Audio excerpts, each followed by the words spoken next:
Chapter 512. Sun Qianqian coldly snorted and poured the 3 pills in her hand into her mouth. She also thought that Qin Haodong had no need to make fake medicine. The most important thing was that he had no other choice. After 4 or 5 hours, Sun Qianqian walked out of her room when it was close to 9 p.m. At this time, his left chest had also swelled up, reaching the size of his right chest, like 2 huge balloons hanging in front of his chest. Sun Wei waited at the door. When he saw her come out, he immediately went up to her and said flatteringly, "Second Missy, are you really cured?" Finally, he looked at Sun Qianqian's figure and exclaimed, "Second Miss, your figure is too good. Even the world's top models can't compare to you." That was what he said, but that was not what he thought. In fact, Sun Qianqian's height was barely 160 meters. In the past, her B cup looked quite coordinated. Now it had suddenly become an E cup. Her large breasts and buttocks made her seem out of proportion. She looked extremely awkward and did not have any beauty to speak of. However, Sun Qianqian was not interested in this kind of thing. Flattery was very effective, and he said proudly, "Right, I also think my figure is not bad." Sun Wei flattered again. "I told you that brat wouldn't dare to lie to you. You are the second daughter of the Sun family." After saying that, Sun Qianqian's expression immediately turned cold. "The medicine is real, but the commercial building is also under that brat's name. We must find a way to get it back. Furthermore, this brat played me like this. I must make him pay the price. Of course, our Sun family isn't something that anyone can provoke." Sun Wei said, "Second Missy, what do you think we should do? Do you want me to bring some people to kill him? Qin Haodong must die, but before that, you must take back the house." Sun Qianqian asked, "Do you know where that guy is now?" Sun Wei quickly said, "I know. I've sent someone to keep an eye on him. He's having dinner with Nailan Wuxiao of the crime squad in Dongqing district." "You did a good job. Call your men and bring the weapons. We're going to find him now." Sun Wei said, "Second Miss, that kid is with the captain of the entire criminal police team. Isn't it inappropriate for us to take action now?" Sun Qianqian said, "Are you a pig brain? I won't wait for them to split up before I make my move." Qin Haodong spent the whole night with Nailan Wuxia. After they had dinner together, he sent her back to the crime squad dormitory. Nailan Wuxia kissed him on the cheek and said, "Be careful when you go back. I guess the Sun family will make trouble for you." Qin Haodong smiled and said, "It doesn't matter. I'm not afraid of trouble." He had long sensed that someone was following him. He knew that Sun Qianqian would not let it go, so he did not take a taxi after he went out. Instead, he walked slowly along the street alone. Sure enough, as soon as they arrived at a secluded place, 7 or 8 SUVs drove over quickly. Sun Qianqian appeared with her people. The car door opened, and Sun Wei rushed over with a gun in his hand and a group of people.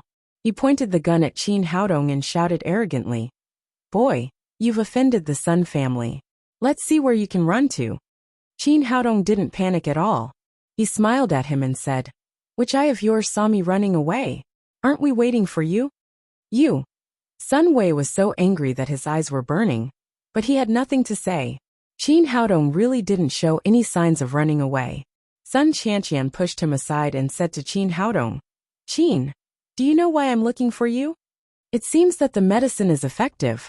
Qin Haodong glanced at her chest and said, "Of course I know.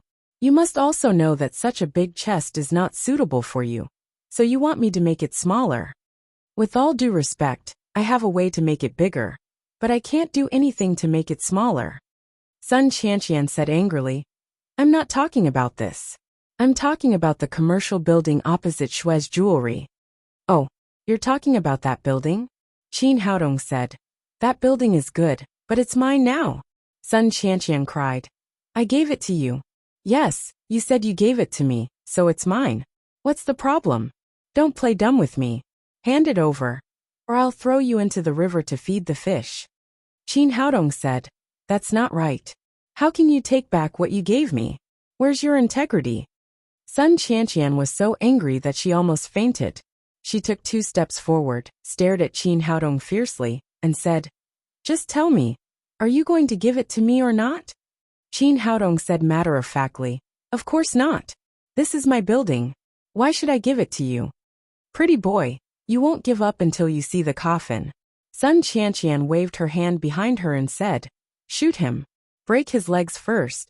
Before she could finish speaking, she suddenly felt like a rooster that had been strangled and could not make a sound. She did not know when Qin Haodong had come behind her. He grabbed her neck and used her as a shield. He said to Sun Wei and the others, put down your guns, or I'll break her neck. Sun Wei was shocked. He did not expect Qin Haodong to be so decisive. He was obviously here for revenge, but in the blink of an eye, Sun Qianqian had become a hostage. Qin Haodong, don't mess around, or I'll kill you with one shot.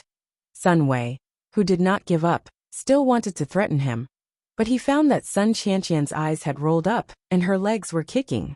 She was about to be strangled to death. Sun Qianqian was the third generation of the Sun family. If she was really strangled to death because of him, no one present would live. Thinking of this, Sun Wei threw the gun on the ground as if it was burning his hand. He quickly shouted, did you hear that? Put down your guns. Put them down. There were more than 20 bodyguards, but only 4 of them had guns in their hands. After hearing Sun Wei's order, they threw the guns at their feet one after another. Only then did Qin Haodong loosen his right hand.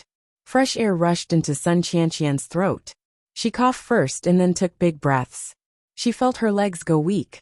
If she had not leaned on Qin Haodong, she would not have been able to stand at all. At that moment, she really felt the feeling of death. Qin Haodong did not let go of her completely. He shouted to those people, throw the guns over. The bodyguards hesitated for a moment. Sun Qianqian, who had just recovered, immediately shouted angrily, I told you to throw them over. Didn't you hear me? Do you want to get me killed? She now hated these bodyguards to death. More than 20 people could not stop Qin Haodong and made her a hostage. She had almost been strangled to death just now. Hearing their master's order, the bodyguards kicked the pistols on the ground to Qin Haodong, including Sun Wei's. That's right. If you have something to say, just say it. Why use knives and guns? Qin Haodong said as he let go of Sun Qianqian. As soon as he let go, Sun Wei immediately pulled Sun Qianqian over. Then, he took out a pistol from his waist and pointed it at Qin Haodong's face. He shouted proudly, boy, you didn't expect me to have 2 guns, did you? Hurry up and kneel, or I will blow your head off immediately. He was proud of his cleverness when he suddenly felt his hand lighten.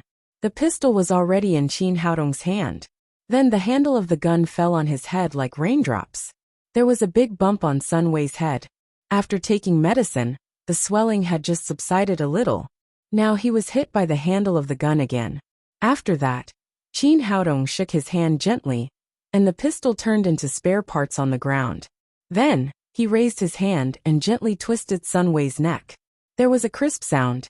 Sun Wei was so scared that he almost peed his pants. He thought that he was completely finished, and that his neck had been broken. However, he soon realized that he was not dead, and did not feel any pain. However, he soon discovered that the scene in front of him had tilted at a 45-degree angle. It turned out that it was not the scene that was tilted, but he had become a crooked neck. He could not correct it no matter what. Qin Haodong clapped his hands and said to Sun Qianqian, who was stunned, okay, now we can have a good talk. Sun Qianqian swallowed and said nervously, there's no need to talk. I don't want that building anymore. She had already seen the situation in front of her. She could not get the building back even if she wanted it. Qin Haodong was really more powerful than they had imagined. That building was originally mine. There's nothing to talk about. Qin Haodong came in front of Sun Qianqian and said with a smile, that's not what I want to talk to you about. Then what do you want to talk about? Sun Qianqian had a bad feeling and became more and more nervous. Qin Haodong said, we are both reasonable people. There is an old saying in Huaxia that goes, you can do it twice, but you can't do it thrice. If I remember correctly, this is the 3rd time you have come to make trouble for me. You should at least give me some compensation. Sun Qianqian cursed in her heart. You took away that building worth 500 million yuan, and didn't give me a penny. What compensation do you want? Although she thought this, She did not dare to say it out loud. She asked, "What compensation do you want?" Chin Haodong took the folder in her hand, pointed to the agreement inside and said, "You are going to sign an agreement, right? Then let's sign one. Give me your car as compensation for tonight." As he spoke, he pointed to a Mercedes-Benz SUV next to him. After arriving in Shanghai, he did not have a car, which was very inconvenient. This was the new Mercedes-Benz G-Class SUV that Sun Qianqian had bought. It looked pretty good. Sun Qianqian had the urge to vomit blood. She had indeed brought the agreement, but she wanted Chin Haodong to sign it and transfer the commercial building back to her. She did not expect that it would become an agreement for her to give up her car. She had always liked SUVs, and she had just bought this car for 3 million yuan. She had not even driven it for 3 days. She was really reluctant to give it up just like that. Looking at Sun Qianqian's pained face, Chin Haodong said, "I have always been a reasonable person. If you don't want to give it up, that's fine. Do you see him? I will make your neck look like that." As he spoke, he pointed to Sun Wei, whose neck was tilted like Shengong Bao. "You must know my medical skills. As long as I don't do anything, no one can correct it. Even the World Medical Association will say that it is congenital. No one can do anything about it. How about it? If you are satisfied with this shape, I don't want this car." Sun Qianqian looked at Sun Wei, whose neck was tilted at a 45-degree angle. This shape was much uglier than her deformed chest. Sun Qianqian quickly said, "I'll give it to you. Isn't it just a car? Now this car is yours." After that, she took the agreement and quickly wrote a car transfer agreement. The general meaning was that the car would be transferred to Chin Haodong for free. Sun Qianqian's name was signed at the bottom. Chin Haodong looked at the agreement and said, "It's pretty good. I hope we can have another chance to cooperate in the future. Goodbye." After that, he walked toward the Mercedes-Benz SUV. As he passed by, he stepped on the pistols. He walked to the front of the car, opened the door and got in. Sun Wei did not give up. He rushed over to pick up a pistol, but was surprised to find that the gun in his hand had become a discus. Chapter 513. Seeing the crushed pistol, everyone was shocked. They looked at the disappearing taillights of the Mercedes-Benz with fear. Sun Wei said in a dry voice, "An inner strength master. I didn't expect him to be an inner strength master at such a young age." Among the 3 top families in Shanghai, the Sun family was famous for their martial arts and had many masters. However, even in such a family, there were not many inner strength masters. Someone as young as Chin Haodong was even rarer. Since Chin Haodong had left, there was no need for them to stay. The group quickly returned to the Sun family. An hour later, Sun Wei, who had finished bandaging his head, appeared in Sun Qianqian's room again. At this time his neck was tilted. His head was bandaged like one of the black cat sheriff's ears. It looked particularly funny. Sun Qianqian's face was livid. This time, not only did they not get the building back, but they had also lost a Mercedes-Benz. They had suffered a double loss. Sun Wei gritted his teeth and said, "Second miss, we must take revenge." Sun Qianqian said, "I also want to take revenge, but tell me, what should I do?" Thinking of how terrifying Chin Haodong was, Sun Wei felt a sense of powerlessness. He said tentatively, "Second miss, why don't we call the police?" "Call the police? Is your brain damaged?" Sun Qianqian raised her hand and slapped Sun Wei's head, ignoring his injury. "If we call the police, what will we sue him for? We robbed him with a gun. Is he going to sue us or him? We can still think of a way to deal with this matter now. Once the old man finds out, we will be completely finished." "Got it, miss." Sun Wei covered his head and grimaced in pain. Suddenly, he had an idea and said, "Miss, I have an idea." "What bad idea do you have this time?" Sun Qianqian looked at him and said, "It's not a bad idea. This time, it's definitely a good idea." Sun Wei said, "Second miss, think about it. Chin Haodong used pills to force you to hand over the building. Can we also force him to hand it back?" Sun Qianqian said angrily, "You useless people were beaten like dogs with guns just now. How can we force him?" "Second miss, we underestimated that guy this time. I didn't expect him to be an inner strength martial artist. But it didn't matter. Although he was powerful, he still had his family and friends, right? We can capture his family and friends, and then we'll have hostages in our hands. Let's see if he can still do anything then. In the end, we can do whatever we want with it. Sun Qianqian thought about it. This seemed to be a good idea. All right then, I'll leave this matter to you. If you do well, you will be rewarded handsomely. If you don't, then get out of the Sun family. Don't worry, Second Mississippi. I'll do it right away. I'll go and find out more about that kid first. After saying that, Sun Wei crooked her neck and walked out of the room. After Qin Haodong drove away, he went straight to the airport. The plane of Lin Momo and the little fellow was about to arrive. Thinking that he was about to see his woman and daughter, he was so excited that he could not help but drive a little faster. At the exit of the airport, Lin Momo and Tang Tang walked out with the crowd. The combination of a good-looking mother and a beautiful Lolita daughter was particularly conspicuous in the crowd. Qin Haodong saw the mother and daughter at a glance. The little fellow also saw Qin Haodong, who was picking up the plane. She immediately jumped out of Lin Momo's arms and rushed into Qin Haodong's arms. Then she kissed him on the cheek. The little fellow tightly hugged his neck and said, "Papa, I haven't seen you for so many days. I missed you so much." "Papa missed you too," Qin Haodong said as he kissed the little fellow on the cheek several times. At this time Lin Momo also came out. He stepped forward and held Lin Momo in his arms. Without saying a word, he kissed her. Although she had missed Qin Haodong a lot these days, Lin Momo was still shy. She gently pushed him away and said coquettishly, "What are you doing? Tang Tang is still here." "I didn't see anything." As the little fellow spoke, she used her two chubby little hands to cover her eyes. Her big eyes peeked through the gaps between her fingers as she giggled. "Look at how sensible our daughter is." Qin Haodong kissed Lin Momo on the cheek again. Then, the family of three left the airport. After getting in the car, Qin Haodong threw the property certificate of the commercial building to Lin Momo. "This will be the new headquarters of Lin's group in Shanghai from now on." Lin Momo looked at the property certificate and said in surprise, "You got it so soon?" "Of course, or I wouldn't be able to see you and Tang Tang." Qin Haodong said, "We already have a house. When will your team come?" "It will take at least 2 or 3 days. It's not so easy to move a big group. There are a lot of things to prepare." Qin Haodong nodded. He was not good at these things, so he left it to Lin Momo.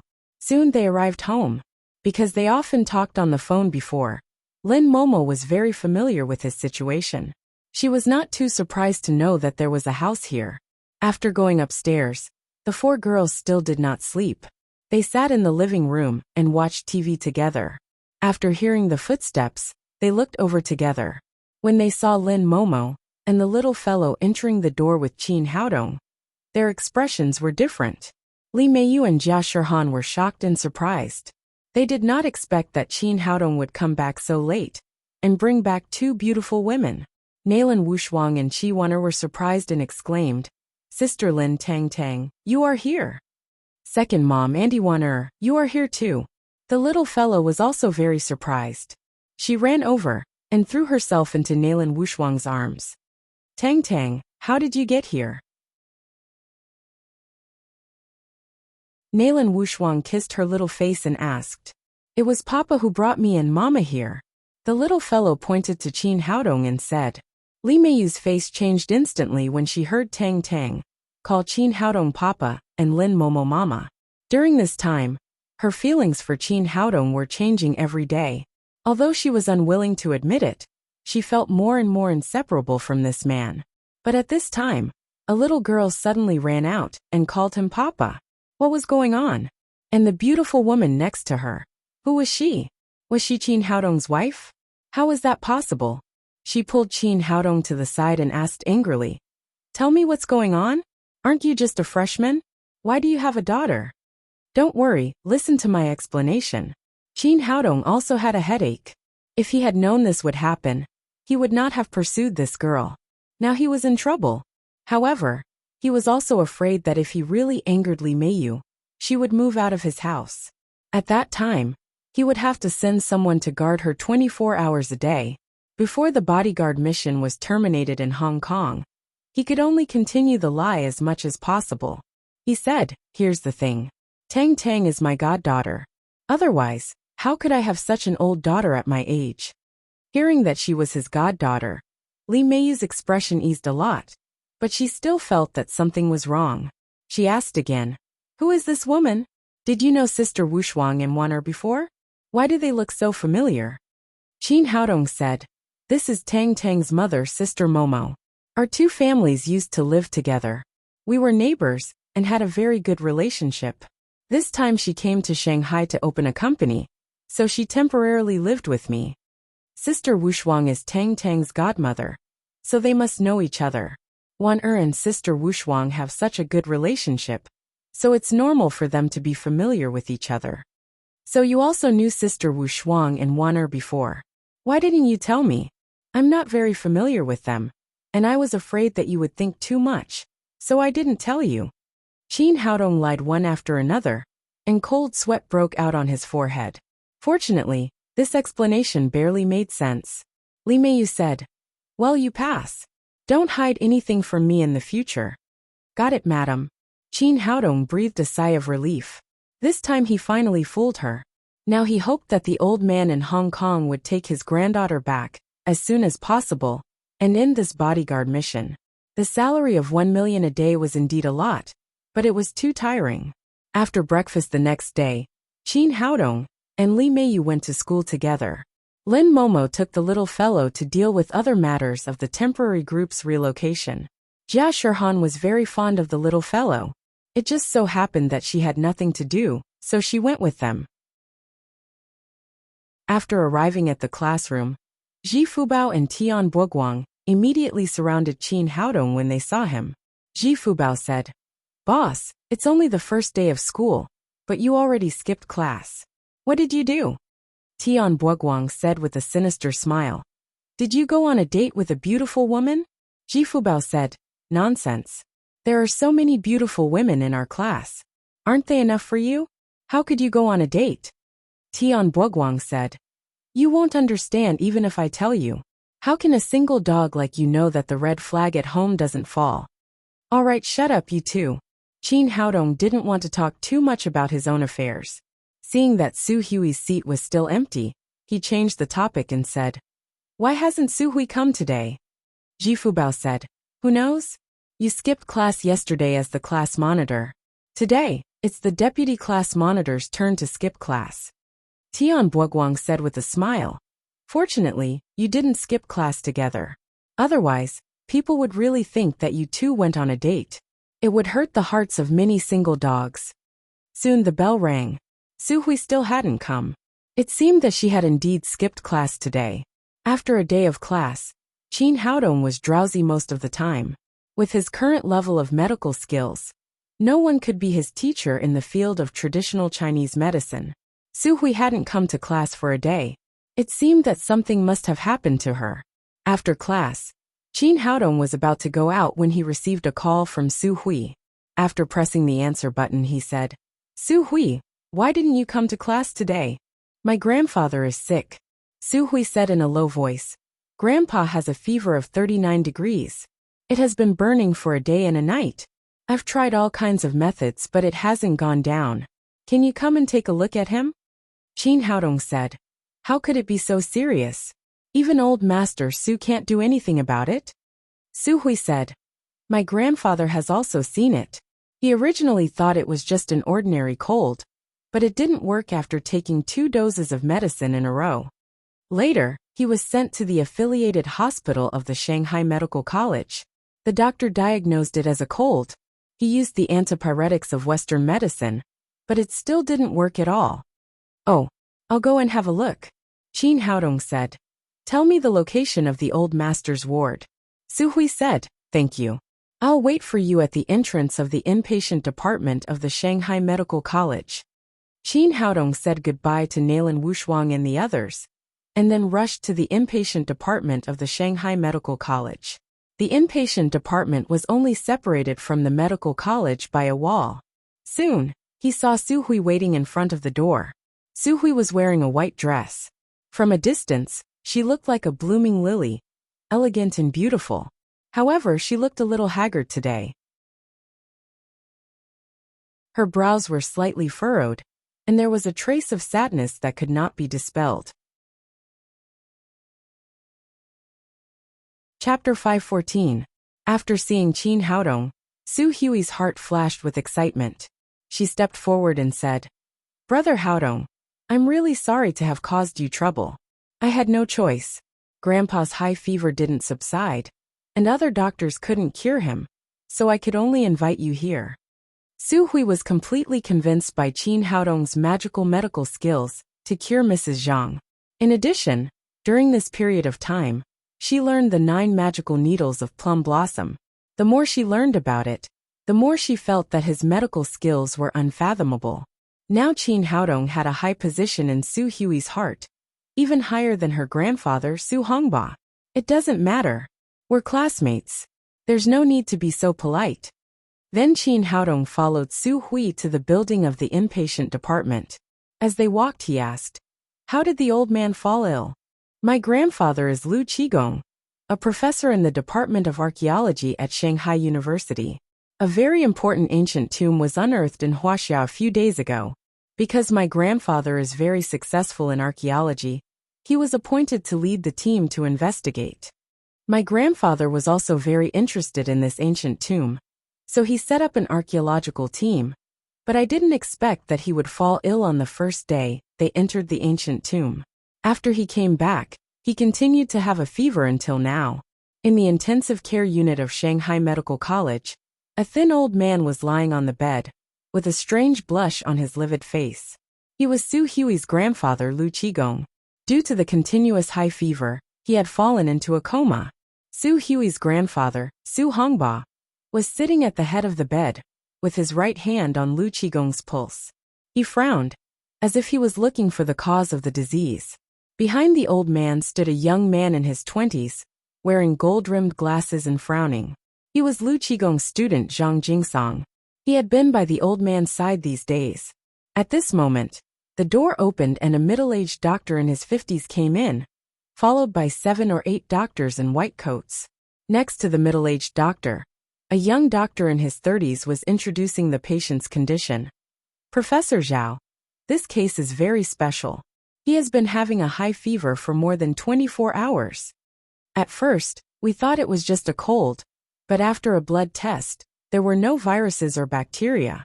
We ruled out the possibility of a cold causing a high fever, but we couldn't find other causes. We're already at our wits' end, so we can only trouble you to take action." The middle-aged doctor was called Zhao Qingzhong. He was a famous internal medicine expert at Shanghai Medical College. If Su Hongba was the leader of the Chinese medicine department, then Zhao Qingzhong was the authority of Western medicine.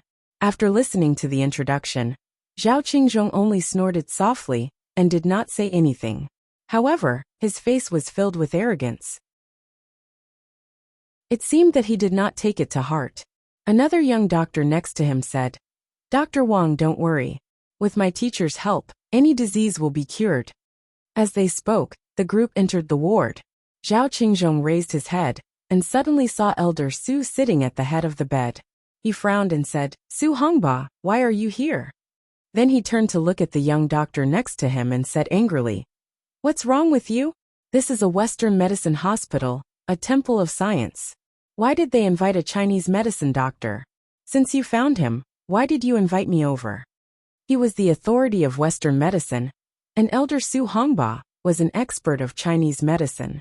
The two of them were the representatives of Chinese medicine and Western medicine in Shanghai Medical College respectively. Just yesterday, Zhao Qingzhong had suggested to the director that the Chinese medicine department should be abolished.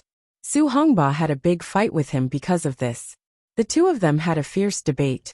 Because of this, he immediately flew into a rage when he saw Su Hongba in the ward. After that, he turned his head and was about to leave. The young doctor quickly explained, "Professor Zhao, don't be angry. The patient is Mr. Su's relative. Mr. Su is not a doctor now, but a family member of the patient. Please don't misunderstand." Hearing the young doctor's explanation, Zhao Qingzhong's heart skipped a beat, and then a sneer flashed across his face. He turned his head, looked at Su Hongba and said, "Old man, since you said that Chinese medicine is so powerful, why don't you use your medical skills to treat your relative? Why did you send him to our ward?" Su Hongba's beard twitched, and he couldn't find a suitable excuse for a while. From the bottom of his heart, he didn't want to send Lu Qigong here. But he couldn't find the cause of the disease in a short time, and Lu Qigong had a high fever. Under the strong request of Su Hui's parents, he could only send Lu Qigong here first. But he didn't expect to meet his old enemy, Zhao Qingzhong, here. Seeing that Su Hongba didn't speak, Zhao Qingzhong immediately laughed. "Old man Su, if I'm not wrong, it's because you can't cure your relative's illness, so you sent him here, right?" After that, he laughed again and then said sarcastically, "In the debate yesterday, didn't you say that Chinese medicine is a treasure left by our ancestors and the crystallization of thousands of years of Huaxia culture? You also said that Chinese medicine can cure the root cause and Western medicine can only cure the symptoms? Now even your relative can't cure him. Tell me, what's the use of this treasure? What's the use of this crystal? Now you can't even cure a fever. How can you Chinese medicine cure the root cause? You." Su Hongba was so angry that his face turned livid. He said angrily, "I admit that I haven't found the cause of my relative's illness yet. But it's not that Chinese medicine is not good, but that I'm not good at it. It has nothing to do with Chinese medicine. Old man Su, at this time, you're still so stubborn," Zhao Qingzhong said. "In that case, you can continue to find Chinese medicine practitioners to treat your relative. When you're convinced, when you say that Chinese medicine practitioners are liars, and that Chinese medicine is not as good as Western medicine, I'll come back to treat your relative." Su Hongba didn't expect that this guy was so narrow-minded that he even threatened him with his relative's life. He immediately said angrily, "Zhao Qingzhong, are you still a doctor? Do you remember what a doctor's job is?" Zhao Qingzhong sneered and said, "Old man Su, it's useless to say anything else. When you're convinced, you can come back to me." At this time, Gao Jingsong, who was next to him, couldn't stand it anymore.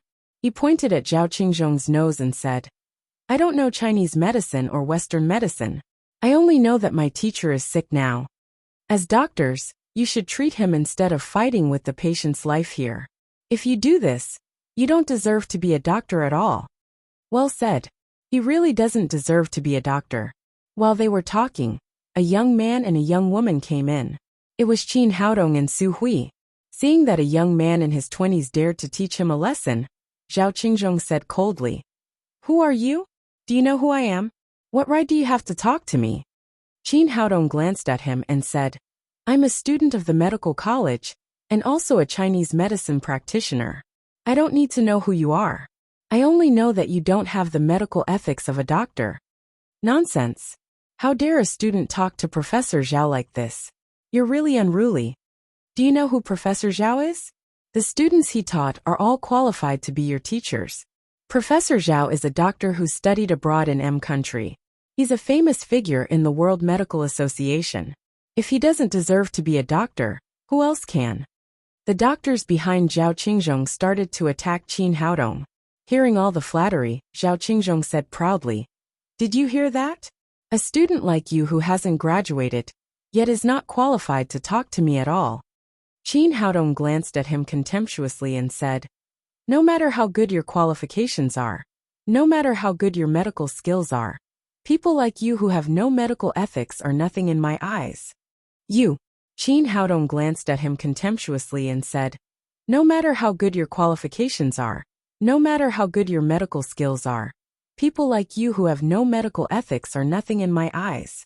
"You." Zhao Qingzhong was so angry that his lungs almost exploded. With his medical skills and qualifications, no matter where he went, he was surrounded by people and flattered constantly. He had never been despised like this before. "Humph.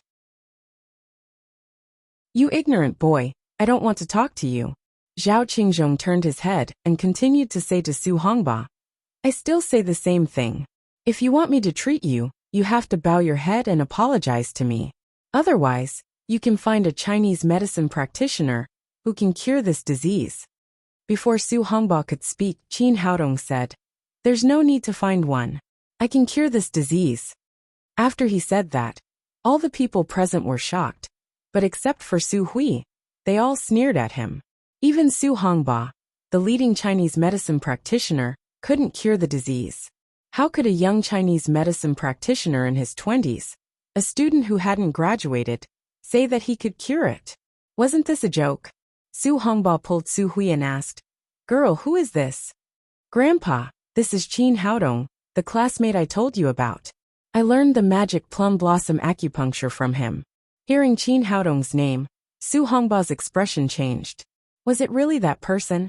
But if it was really him, how could he come to Shanghai Medical College as a freshman? If not, who else could have such amazing medical skills at such a young age, except that person? He said, "Young man, can you really cure this disease?" Qin Haodong nodded and said, "Don't worry, sir. I can definitely cure it." After that, he stepped to Lu Qigong's bedside. Seeing that he was going to treat Lu Qigong, the young doctor cried, "Wait a minute, you're a Chinese medicine practitioner student. Don't you know where you are? If you cure the patient's problem, who will be responsible?" "I'll be responsible." Su Hongba was angry. He glared at him and said, "Young man, you can do whatever you want. No matter what happens, I'll take responsibility." The young doctor cried, "Mr. Su, that's what you said."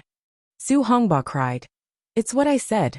From now on, whatever problem Mr. Lu has, it has nothing to do with your hospital." Zhao Qingzhong laughed and said, "Old man Su, are you old and muddled or are you out of your mind? Even such a young boy believes it. Is this the legendary saying that people who are ill will turn to any doctor they can find? I think you'd better give up. Now bow your head to me and admit that traditional Chinese medicine is not good. I'll treat your in-laws immediately." Qin Haodong frowned and said to him, "Do you think I can't cure Mr. Lu's disease?" Zhao Qingzhong said with disdain, "Is there a need to say that? Anyone would be able to see it." Qin Haodong said, "In that case, do you dare to make a bet with me?" Zhao Qingzhong said arrogantly, "You don't deserve to bet with me." "I don't think you dare, do you?" Qin Haodong glanced at him and said, "Let's not bet on anything else. If I cure Mr. Lu's disease, you apologize to Mr. Su and traditional Chinese medicine practitioners. You'll call Mr. Su your teacher in the future." Zhao Qingzhong said, "What a big bet. What if you lose?" Qin Haodong said, "If I lose, I'll quit traditional Chinese medicine and make a statement admitting that traditional Chinese medicine is not as good as Western medicine. You're just a nobody. Who will read your statement?" Zhao Qingzhong's expression became more and more disdainful. "It's not that I don't dare to bet with you, but I'm not satisfied with your bet at all." Qin Haodong stepped in front of him and whispered a few words. Zhao Qingzhong's expression changed. He looked at him and said, "Are you sure?" Chapter 5:15. Qin Haodong said, "Of course." Zhao Qingzhong said without hesitation, "Well, I'll bet with you. Don't go back on your word." Seeing that he really agreed, the people around him were extremely surprised. Especially Su Hongba. He and Zhao Qingzhong were old rivals. He knew that this guy had always been proud and arrogant. He was afraid that he would not agree to bet with him. Why did he bet with Qin Haodong? What on earth did this young man say to him? Then it's a deal. Everyone is a witness. I'll start to treat Mr. Lu now.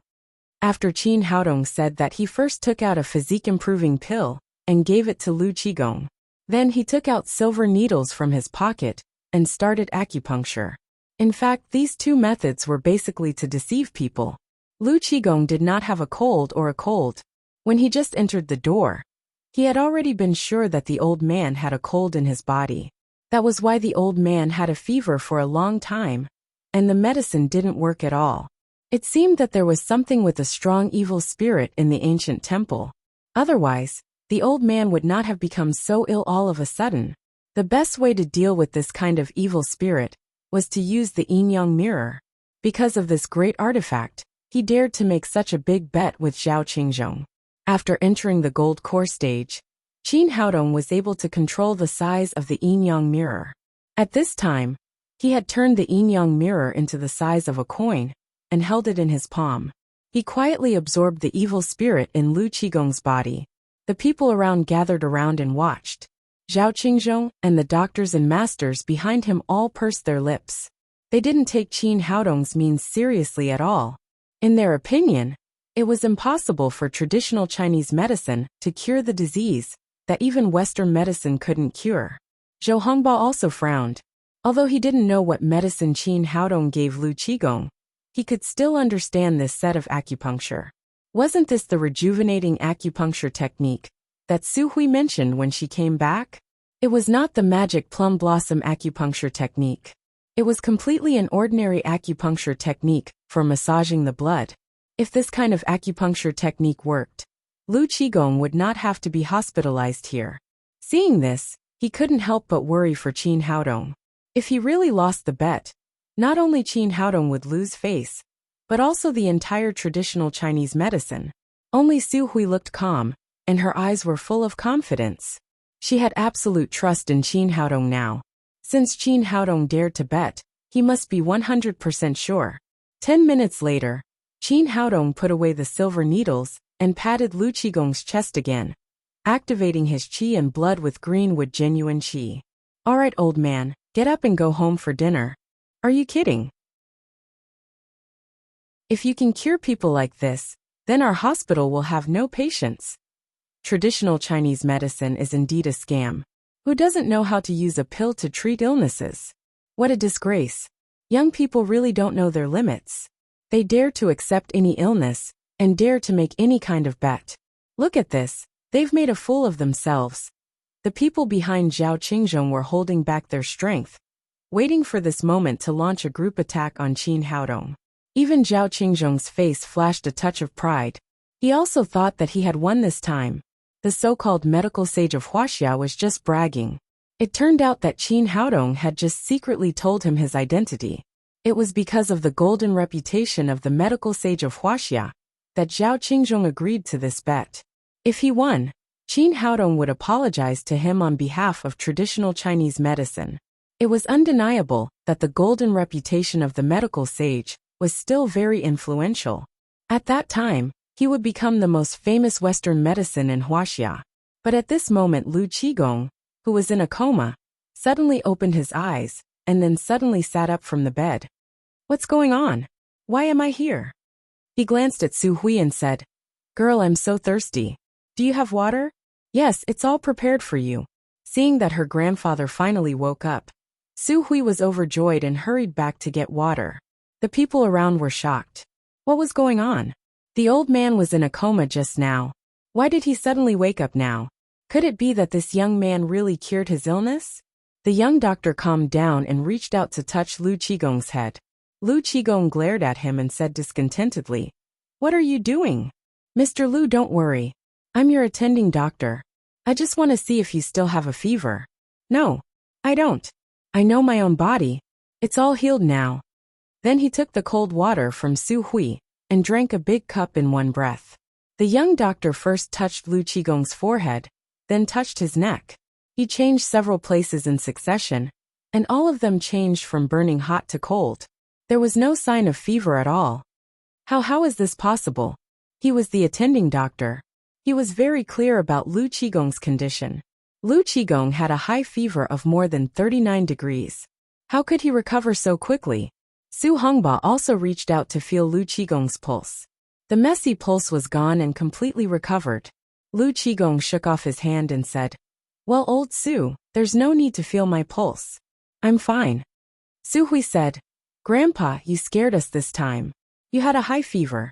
Grandpa couldn't cure your illness, nor could the doctors in the hospital. In the end, my classmate saved you.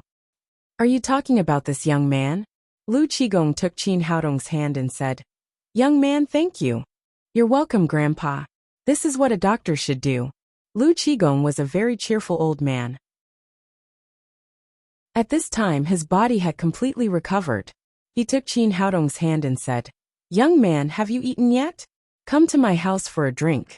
Old man, I want to thank you. Wait a minute, Grandpa. There's something I need to deal with. Then Qin Haodong turned his head and grabbed Zhao Qingzhong, who was about to slip away quietly. He pointed to Su Hongba and said, Call him teacher. I. Zhao Qingzhong almost choked to death by his own saliva. For so many years, he had been at odds with Su Hongba. Now he was asked to bow his head and admit his mistake and call him teacher. He couldn't open his mouth no matter what. Qin Haodong said, "You don't want to call me teacher? Let me tell you, I've recorded the bet just now.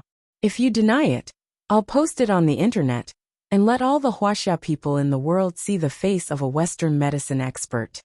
"No, please don't. I admit my defeat." Zhao Qingzhong finally chose to bow his head and bow to Master Su. "Mr. Su, I was wrong in the past. I shouldn't have discredited traditional Chinese medicine. I apologize to you, and to traditional Chinese medicine."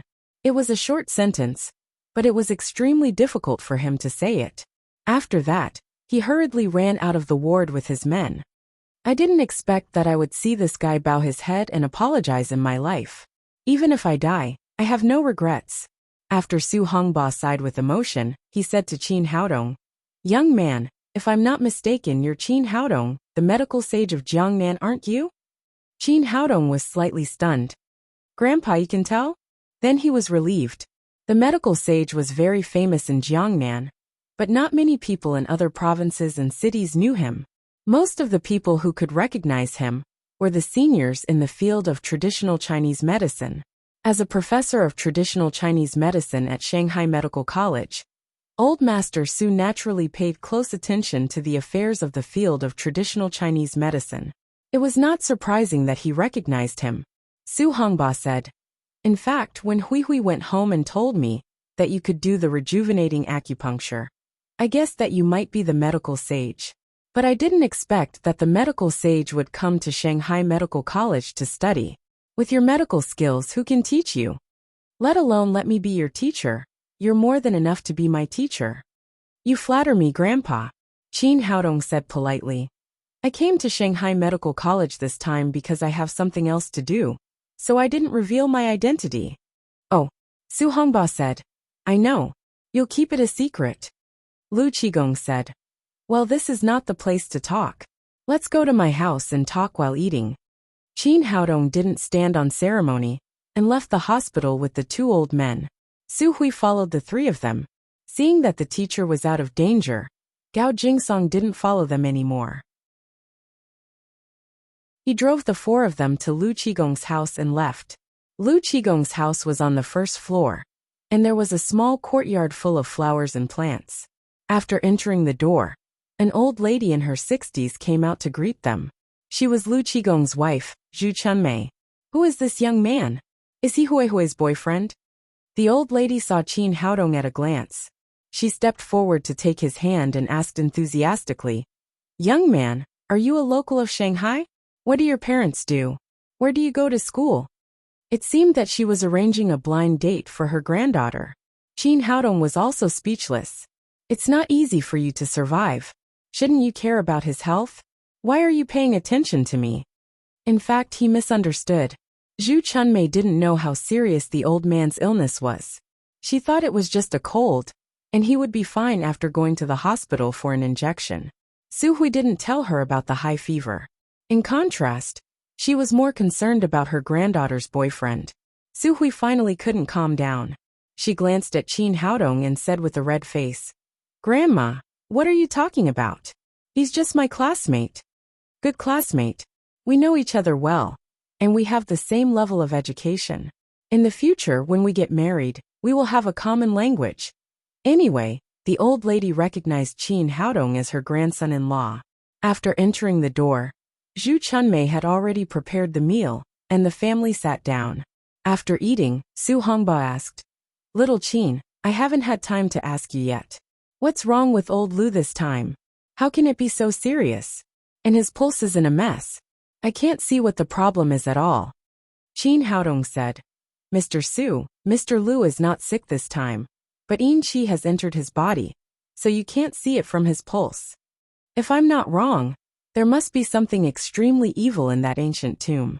Mr. Lu is a little old and his yang qi is weak, so it's easy for him to be invaded by evil qi."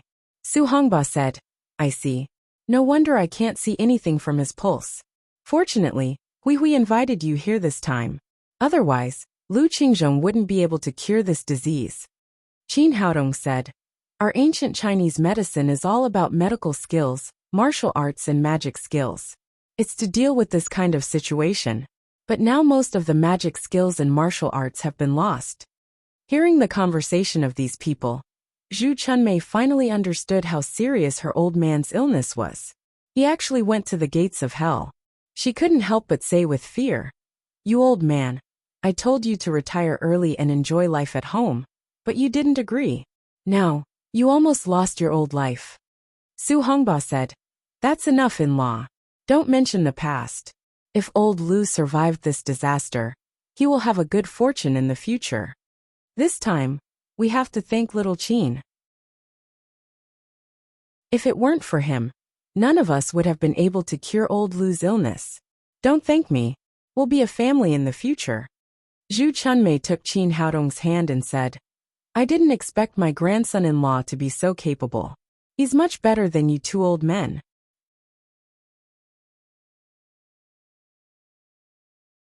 Chapter 516. Qin Haodong said to the stubborn old lady, "Grandma, you misunderstood me. Su Hui and I are just ordinary classmates." Zhu Chunmei said with a smile, "It doesn't matter, it doesn't matter. I started off as ordinary classmates with the old man. Slowly we became extraordinary, and finally, we became a family." Qin Haodong was speechless.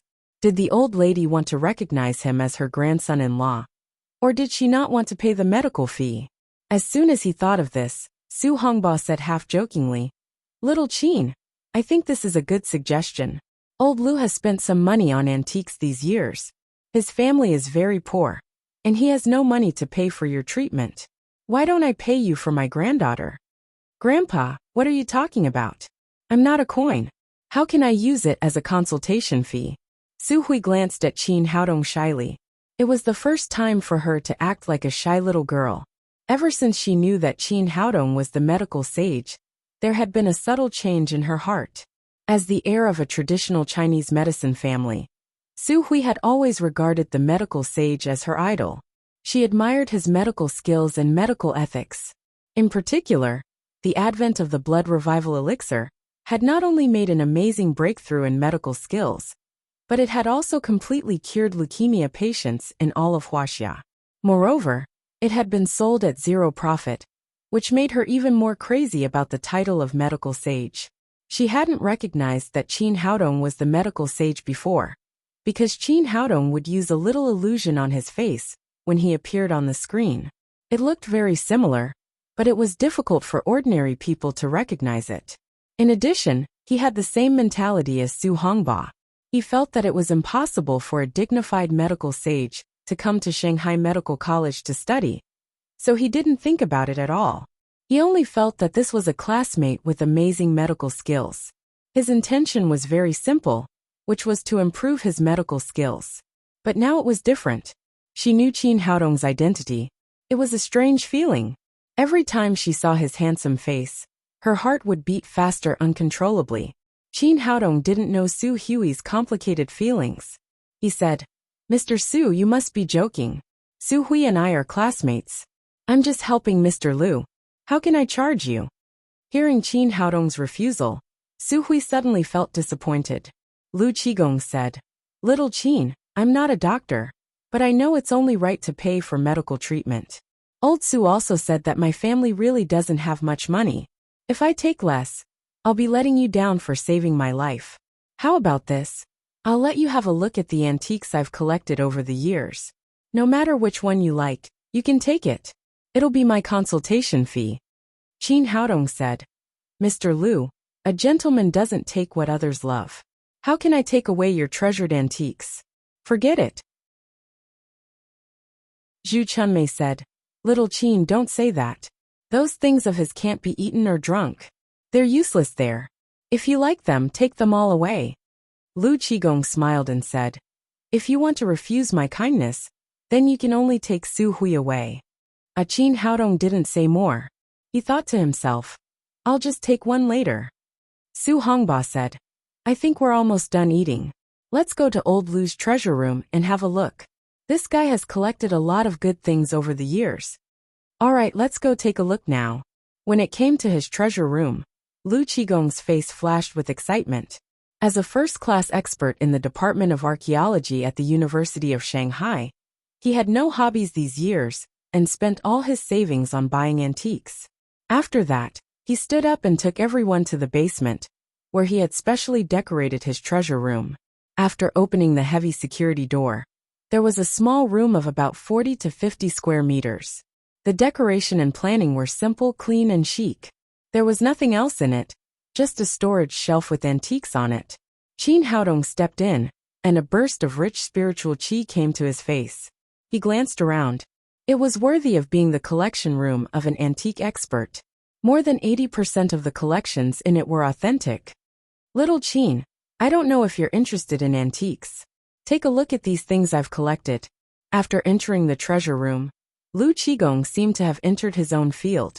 He suddenly became dozens of years younger. He pointed to the products on the storage shelf and kept introducing them.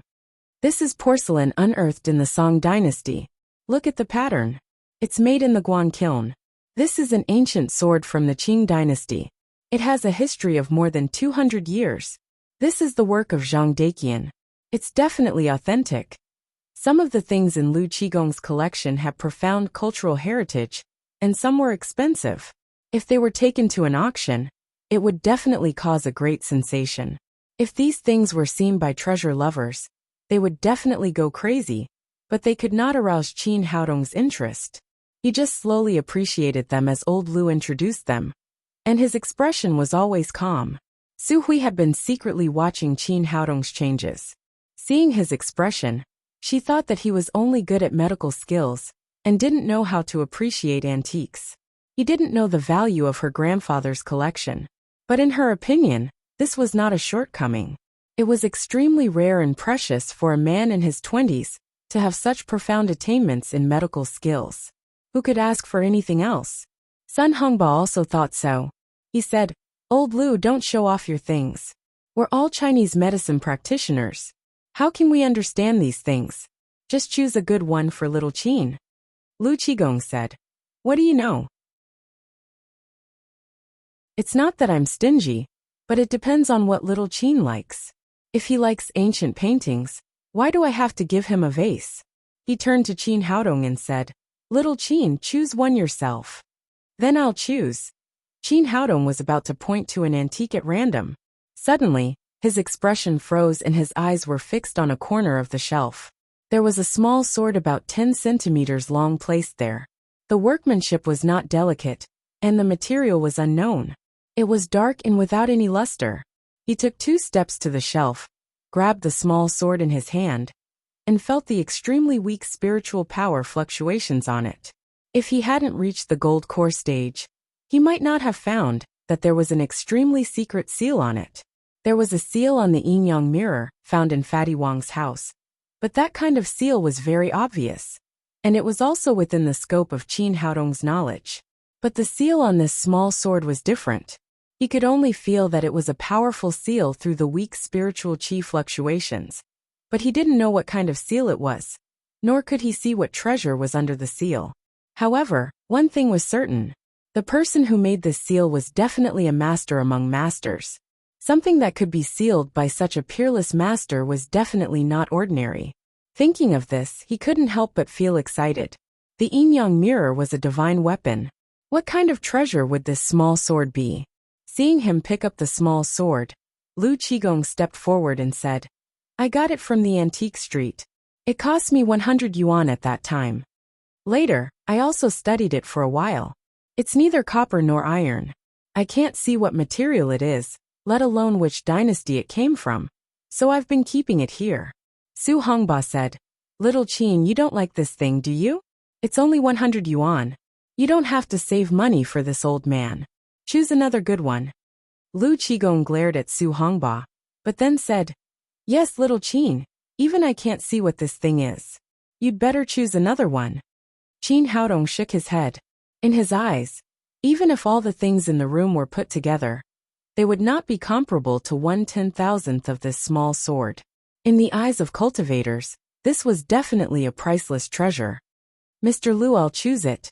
Su Hongba shook his head and said, You're still too soft-hearted. It's not worth saving money for this old man. Lu Qigong also felt that this small sword was not worthy of Qin Haodong's life-saving grace. He said, "Little Qin, this thing is really worthless. Why don't you choose another one?" Qin Haodong said, "No, Mr. Lu. I want it.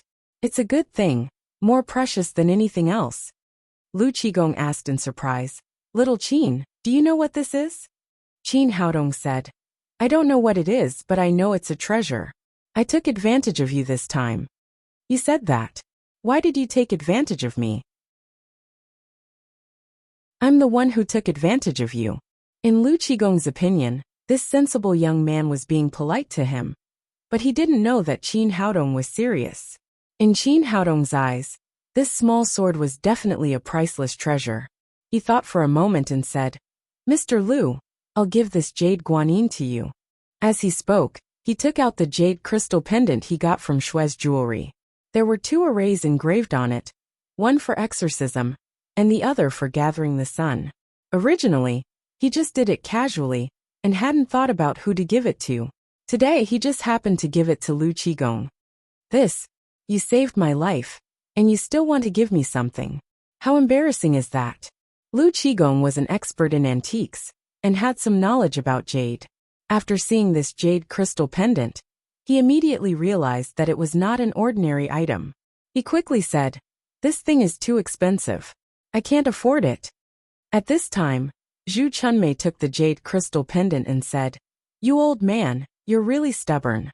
It's obvious that little Qin gave it to Hui Hui. Young people are shy and embarrassed to say it directly, so he said it was for you." As she spoke, she stuffed the pendant into Su Hui's hand and said, "Girl, you take it." Qin Haodong was speechless for a while. This old lady's imagination was too strong. Su Hui took the pendant in her hand and played with it. It was crystal clear and exquisite. The most important thing was that it made people feel very comfortable. Seeing that the misunderstanding was getting deeper and deeper, Qin Haodong quickly said, "This pendant is really for Mr. Lu. It's a treasure given to me by a senior. As long as you wear it, you can shield all the evil yin qi within a radius of 10 meters. Not only can it protect the old man, but it can also protect their archaeological companions." In the past, Lu Qigong didn't believe in these metaphysical theories, but after experiencing this life and death disaster, he had completely believed it. After hearing Qin Haodong's words, he quickly said, "Old woman, did you hear that? This is a gift for me. I can't give it to you when I work in the future." Su Hui also knew that she had misunderstood. She blushed and handed the pendant back to Lu Qigong. "You old man, you even want to compete with your granddaughter for a pendant." Zhu Chunmei glared at Lu Qigong, but didn't say anything more. Lu Qigong put the pendant on his body, and said with some embarrassment, "Little Qin, this thing is very valuable. Why don't you give me a number and I'll buy it?" He had devoted his life to archaeology. He heard that this thing was useful for archaeology, so he was reluctant to give it back. Qin Haodong picked up the small sword in his hand and said, "Old man, you think too much. This is my compensation for you." This jade crystal pendant was worth at least 100 million yuan in terms of money, but it couldn't be compared with this small sword in any case.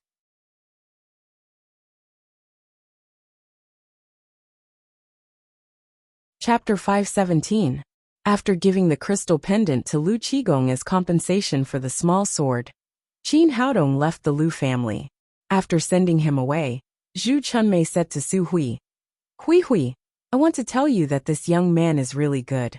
You must seize the opportunity and don't miss it." "Grandma, what are you talking about? He has a girlfriend." Su Hui was not stupid. Nalan Wushuang, Qi Wan and Li Meiyu had been around Qin Haodong all day long. How could she not notice them?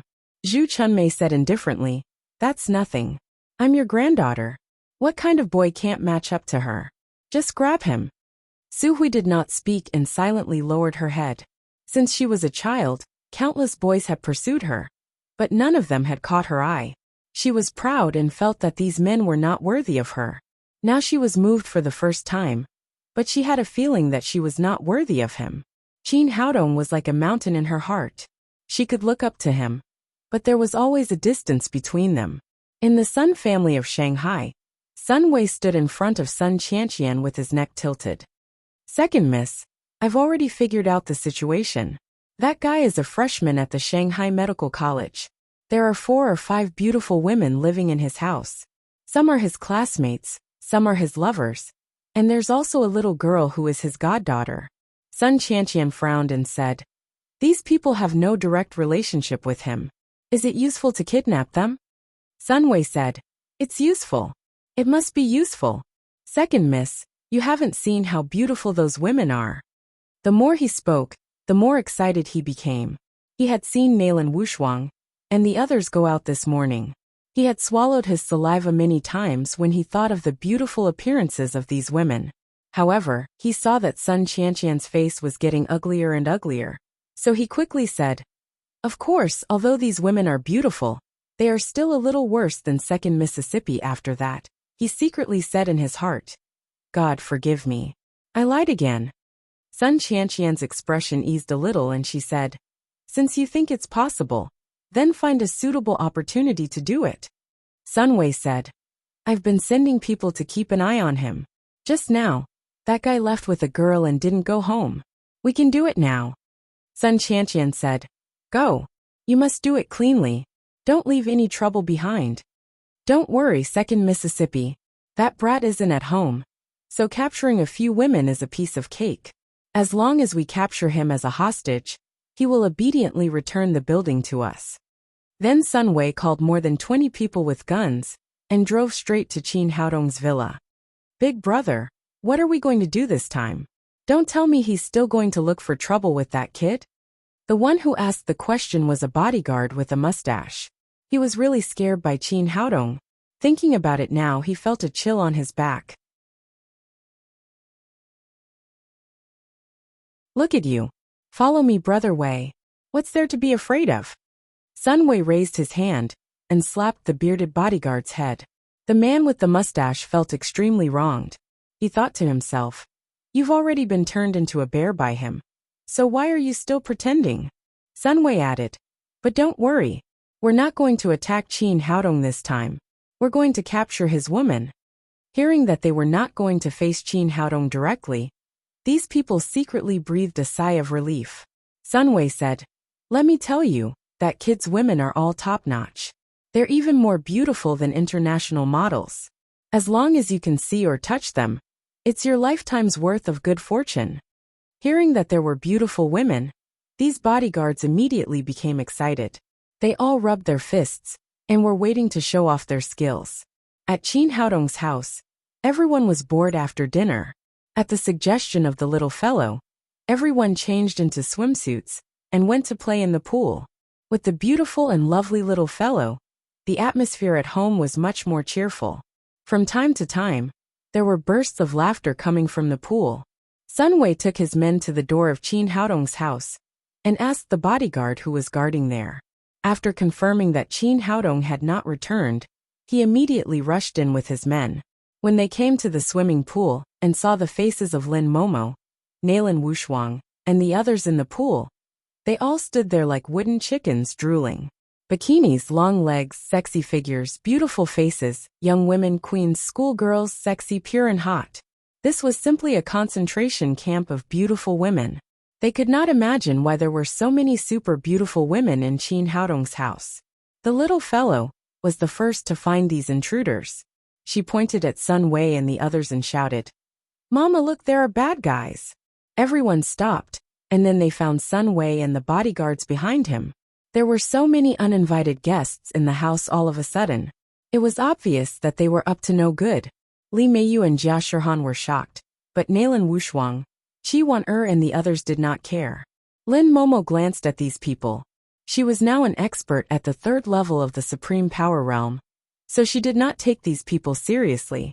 She asked coldly, "Who are you? Don't you know that this is a private house, and it's illegal to come in at will?" Sun Wei came to his senses, wiped the saliva from the corner of his mouth, and shouted arrogantly, "Illegal? I'm here to take people away. Come out, all of you. It'll be bad if you wait for me to take action." Lin Momo was about to get angry, but Qi Wan-er came to her side and said, Sister, it's boring to stay here. Let me handle these guys. After that, she swayed her sexy body and walked out of the pool. She pretended to be shy and timid and said to Sunway, "Brother, don't scare me. I'm very timid." Sunway swallowed hard again and said, "As long as you follow us obediently, there will be no trouble." As he spoke, his eyes kept wandering around the women's bodies. With so many beautiful women, it would be great to get any one of them in bed. Chi-Wonner walked in front of him and said in a sweet voice, "Brother, but I'm still afraid." Sunway was almost blinded by her white and tender skin. He said lewdly, "I'm here, don't be afraid." "It's because you're here that I'm afraid. You're too ugly." Sunway was stunned. Before he could come to his senses, Chi-Wonner had already slapped his face. "Does your mother know that you look like a bear? And your neck is crooked? Is it convenient for others to slap you?" After a few slaps, Chi-Wonner kicked Sunway's lower abdomen and directly kicked him into the swimming pool. However, this guy didn't know how to swim. He almost choked to death before he could catch his breath. The other bodyguards were looking at the beauties. They didn't expect that the delicate woman in front of them would be so violent and hit them. Several bodyguards with guns hurriedly reached for their waists. But before they could take out their guns, Nalan Wushuang and Lin Momo also took action. They quickly put all these people on the ground and then kicked them into the swimming pool. After being beaten, these people lost the ability to move their hands and feet. They fell into the swimming pool and immediately drank. "Fun, fun, fun. I'm going to water the mice, water the mice." The little fellow shouted excitedly. Chi-Wonner threw Sunway, who was half dead from drinking, on the shore and asked, "Tell me, who sent you here? What do you want?" When Sunway was about to speak, he spat out a mouthful of water again. He planned to sneak attack Qin Haodong when he was not at home. But he never expected that Qin Haodong's women were so powerful. They were not people they could mess with at all. He really didn't understand where this devil came from. How did the second lady provoke such a ruthless person? The other bodyguards were also pulled to the shore. They were all like toads who were filled with water, with their bellies bulging and spitting out water. At this time, Qin Haodong came in from outside and saw Sunway, who was spitting out water with his neck crooked. He frowned and said, "Why are you here again?" Lin Momo asked, "Haodong, do you know them? Who are they?" Qin Haodong said, "They are the lackeys of the second lady of the Sun family. These guys are really haunting us." Chi-Wonner said, "What should we do? Should we call the police?" "It's too troublesome. Let's beat them and throw them out." These were all people of the Sun family. Even if they were sent to the police station, they would be thrown out soon. It was better to vent their anger. Qin Haodong grabbed Sunway's arms and shook them gently. He dislocated Sunway's 2 shoulder joints, and then kicked him out of the door. "Get out of here. This time I'll just break your arms. If I see you again, you won't be so lucky." After that, he kicked the bodyguards out of the door one after another, and closed the door. Sunway crawled up from the ground, and ran back with his men. Qin Haodong said goodbye to Lin Momo, and the little fellow, and then hurried back to his room. He was eager to figure out what this small sword was.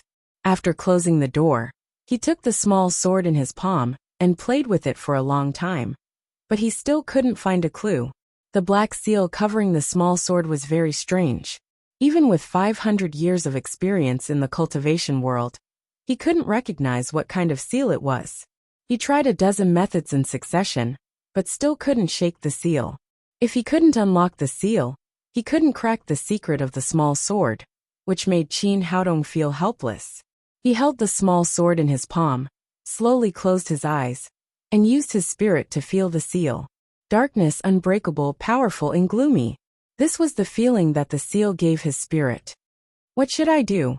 Since he couldn't find a way to unlock the seal, he would try to break it by force. He made several reinforcement formations in the room, then took out the 1,000 blades and slashed at the seal outside the small sword. With a crisp sound, the small sword was still the same. There was no change, and the weird seal didn't even fluctuate. On the blade of the 1,000 blades, there was a rice grain-sized gap. Although the 1,000 blades was not a magic weapon, it was absolutely sharp. Qin Haodong didn't expect it to be damaged so quickly. However, it could also be seen that this small sword was definitely not an ordinary weapon. It could hurt the 1,000 blades when it was passively defending. How powerful would it be if it faced it head-on? Thinking of this, Qin Haodong's heart became more and more itchy. So far, he hadn't had a good weapon. If he could unlock the weird seal, it was very likely that he would get a magic weapon. Since violence didn't work, he would try other methods. Using water wouldn't work, so he would try using fire. Thinking of fire, Qin Haodong suddenly thought of something. Suddenly, a thought occurred to him. His daughter's phoenix fire could burn anything, and it was the nemesis of all kinds of dark magic techniques. The weird seal obviously had a dark attribute. Maybe the little fellow could unlock it. Thinking of this, he immediately rushed out excitedly and took the little fellow out of the pool. The little fellow said, "Papa, I haven't played enough. Why did you bring me back?"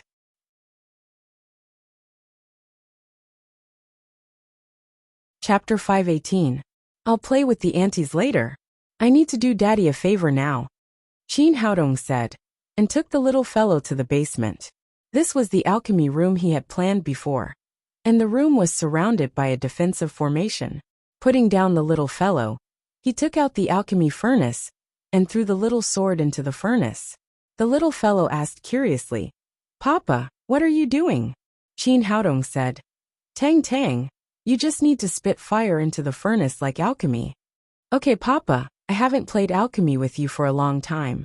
You're not at home, and Mama won't let me spit fire. Now I can finally have a good time." After that, the little fellow opened her mouth excitedly, and a line of fire rushed directly into the furnace. From the outside, the flame of the phoenix fire seemed to be much more restrained than before, turning from a pillar of fire into a line of fire. However, Qin Haodong could feel that this line of fire contained extremely powerful energy, and it was much more wonderful than before. His daughter was indeed a phoenix. In such a short time, the flame had made great progress. After the phoenix fire rushed into the furnace, the little sword, which had been lying at the bottom of the furnace, suddenly jumped up as if it were alive, as if it wanted to stay away from the hot flame. But at the moment it was trapped in the furnace. How could it escape? Soon, it was surrounded by the phoenix fire. Seeing the reaction of the little sword, Qin Haodong was delighted. It seemed that this weird seal was really afraid of the phoenix fire. His method was very likely to break the seal. After the phoenix fire surrounded the little sword, it began to burn fiercely. A cloud of black qi rose from the sword and began to fight against the flame of the phoenix fire. But the phoenix fire was not an ordinary flame. It was extremely hot. Soon the black qi was slowly suppressed and gradually shrank to the surface of the sword in the burning flame. Qin Haodong said to the little fellow, "Tang Tang, add more fire." "Okay, Papa." The little fellow agreed and spat out a cloud of strong phoenix fire into the furnace again. This time, the black qi finally couldn't stand it anymore. It began to dissipate and let out a miserable cry. About 5 minutes later, the black gas was gradually burned out by the phoenix fire. Then there was a slight cracking sound, and the seal broke. Immediately after, a dragon's roar sounded, and a golden ancient sword appeared in the alchemy furnace. Success, there is indeed a hidden treasure. Qin Haodong hurriedly asked the little fellow to put away the flame, and then opened the furnace. The spiritual ancient sword flew out of the furnace and landed in front of Qin Haodong. "Tang Tang, go play with Mom and the others." Qin Haodong let the little fellow out of the basement, and then reached out to hold the ancient sword in his hand, carefully examining it. The sword was about 3 feet long, and the hilt was 1 foot long. It looked very simple and unadorned, and it exuded a powerful pressure. One side of the sword was engraved with the sun, moon, and stars, while the other side was engraved with mountains, rivers, grass, and trees. The hilt of the sword was engraved with 2 ancient characters, Xianyuan. Qin Haodong was overjoyed. It turned out to be the most famous Xianyuan sword in Huaxia. According to legend, the Xianyuan sword was the sword of the Yellow Emperor, the sword of the Emperor. It was also the sword of the divine Tao, containing boundless power. It was a sword used to slay demons and exterminate devils. It was forged by the first mountain's copper, forged by the Yellow Emperor. In Chinese legends, the Yellow Emperor used this sword to cut off Qiu's head when he fought him. Later, the Yellow Emperor ascended to heaven with 3,000 women, and the sword was lost. Qin Haodong didn't expect that it would sit in his hand today. At this moment, a light rose from the sword and finally turned into a middle-aged man in midair. The man put his hands behind his back and was dressed in cyan clothes. Although he was only a remnant soul, Qin Haodong could still feel his powerful momentum. "Young man, from now on, you are the owner of the Xianyuan sword. Since you have my Xianyuan sword, you have to shoulder the responsibility of protecting Huaxia in the future. Don't let the divine sword down, and let the alien race invade our land." After that, the remnant soul began to slowly dissipate. Senior, Qin Haodong still had many questions to ask, but the figure of the middle-aged man had disappeared into the air. He sighed. It seemed that the Xianyuan sword had been sealed for too long. The divine sense left by the Yellow Emperor was seriously eroded, and could only leave such a simple message. Although he was surprised to get the divine sword, he also had many questions in his mind. Didn't the legendary Yellow Emperor Xianyuan ascend to heaven? Why was the Xianyuan sword sealed? In addition, who was the alien race mentioned by the Yellow Emperor? Did it refer to the Qiyu tribe or someone else? Where did this weird seal come from? Who had the guts to seal the divine sword of the Yellow Emperor Xianyuan? Now it seemed that the Yellow Emperor did not ascend to heaven, and things were not as simple as the legend said. However, this mystery from thousands of years ago could not be solved, and could only be kept in his heart. He turned his attention to the Xianyuan sword again. Generally speaking, it was difficult to subdue a divine sword with a master. But now that the Yellow Emperor Xianyuan had completely erased his divine sense from the sword, it became a sword without a master, which was much simpler. Qin Haodong cut his index finger and let a drop of blood fall on the blade of the Xianyuan sword. The blood was immediately absorbed by the Xianyuan sword, like water falling on sand, and soon disappeared. Then the Xianyuan sword made a soft sound, and the sword body shone with golden light. It suddenly shot toward Qin Haodong's forehead. Qin Haodong did not dodge. The Xianyuan sword disappeared from his mud pill palace, and then a small golden sword appeared in his soul sense sea. It was the Xianyuan sword.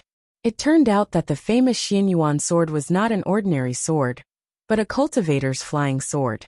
With a thought, the Xianyuan sword appeared in front of Qin Haodong's forehead. He raised his hand and pointed at the wall. The Xianyuan sword suddenly disappeared, and instantly pierced a hole in the wall. It was invincible, and could travel thousands of miles in an instant. It was really powerful. He put away the Xianyuan sword. This discovery made Qin Haodong ecstatic. It was difficult to refine a flying sword with the cultivation materials on the earth. Moreover, his current cultivation had not reached the nascent soul stage, so he could not refine a flying sword. But today, he accidentally picked up a ready-made sword without a master, which suddenly improved his combat effectiveness by a level. With the Xianyuan sword as his trump card, he could easily kill a master at the middle stage of the Gold Core realm. In other words, even if he met a master at the 6th level of the Supreme Power realm, he could kill him with one sword. It was a pity that he had not reached the nascent soul stage yet. Otherwise, he could step on a flying sword and travel around the world. At that time, he would not be able to find an opponent on the whole earth. When he walked out of the basement, the girls had already left the swimming pool and returned to the hall of the villa. Nalan Wushuang and Qi Wan-er were playing games with the little fellow. Jia Shirhan and Li Meiyu were sitting on the sofa watching TV. Qin Haodong asked, "Tang Tang, where's your mother?" The little fellow said, "Mom said she had work to do. She's in her room. You play. I'll go and see Mom." After Qin Haodong said that, he pinched Tang Tang's cheek affectionately. Fortunately, the little fellow was here today. Otherwise, he would not have been able to get the Xianyuan sword. He quietly went to Lin Momo's room. Lin Momo was concentrating on writing something on the paper. She did not notice his arrival at all. Qin Haodong quietly went behind Lin Momo. He suddenly stretched out his hands and held her in his arms. Then he kissed her hard. Lin Momo's whole body tightened at first. When she realized that it was Qin Haodong, she relaxed. She stretched out her arms and held his neck, letting his two big hands attack her body. The two of them had been separated for about 20 days. Since they left, they had not tasted each other. Now that they were finally together, they were like dry wood and a raging fire. After a long time, Lin Momo panted and pushed Qin Haodong's big hands away. She said weakly, "There are still a lot of people outside. Don't mess around." Qin Haodong also knew that it was not the time to relieve the pain of lovesickness. He could only kiss Lin Momo's red lips gently, and then reluctantly separated from her. "How's it going today?" Lin Momo tidied up her messy clothes and said, "It's going well. Half of the people of the group have arrived. The other half and Saber will arrive today. The registration procedures have been completed today. The decoration company has already moved in and started the decoration. According to the plan, it is expected to officially open in 10 days. Qin Haodong said, "Good. It's very efficient. When we finish the business of Lin's group, we will start to work on Tangmin Pharmaceutical." Lin Momo said with some worry, "Haodong, do you think it's possible to open Lin's jewelry opposite Shue's jewelry? It's a bit stressful." Qin Haodong smiled slightly. "As long as Lin's jewelry enters Shanghai, we will be standing opposite Shue's jewelry. No matter where you open it, we will still be enemies. It's better to open it face to face. And I have already gone to see Shue's jewelry. The overall feeling I have is that it is luxurious on the outside, but rotten on the inside. Although it is very famous, the internal management is chaotic, and the quality of the products is not high. Especially the jade products. The price of the same level is double that of Lin's group. The management can't keep up, and there is no price advantage. In the end, Lin's group will win." Hearing Qin Haodong's words, Lin Momo was much more confident. "Haodong, it's great to have you. If it weren't for you, I really don't know when I could lead Lin's group to Shanghai. Then how are you going to thank me?"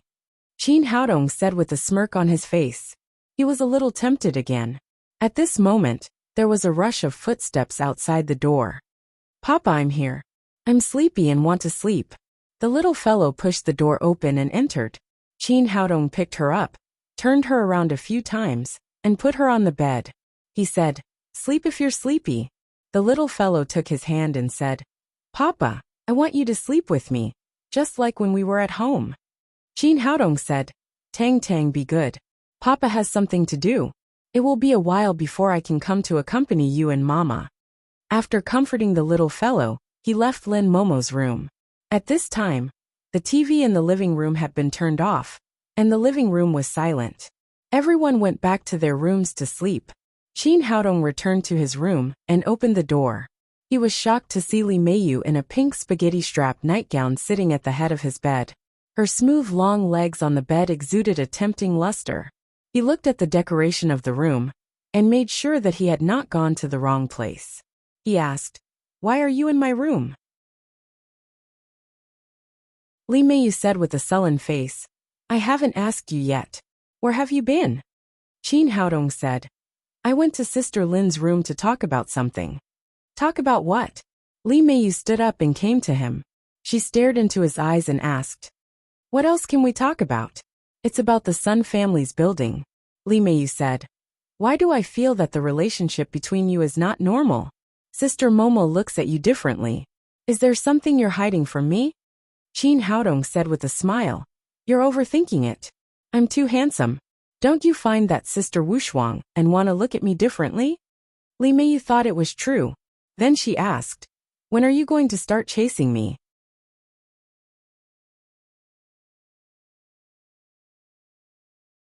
Chapter 519. Qin Haodong was a little confused. "Pursue you?" "Yes, you said you wanted to pursue me. When will you start?" Qin Haodong didn't expect the little girl to ask such a question. He was stunned for a moment and then said, "Yes. Yes, I said that. Haven't I already started to pursue you?" "When did you start? Why didn't I know? I invited you to live in my house. If I didn't pursue you, why would I invite you?" "That doesn't count," Li Meiyu said discontentedly. "There are 5 big and 1 small beauties living in your house. How can it prove that you are pursuing me?" This question really puzzled the medical sage. From the bottom of his heart, he didn't want to pursue Li Meiyu. It was just for the convenience of completing the task of protecting her. Then what do you think is a pursuit? Do you need me to teach you how to pursue a girl? I don't care. Anyway, from tomorrow on, you will pursue me. If you are not satisfied, I will find someone else. After saying that, Li Meiyu walked out angrily and slammed the door. Qin Haodong patted his forehead.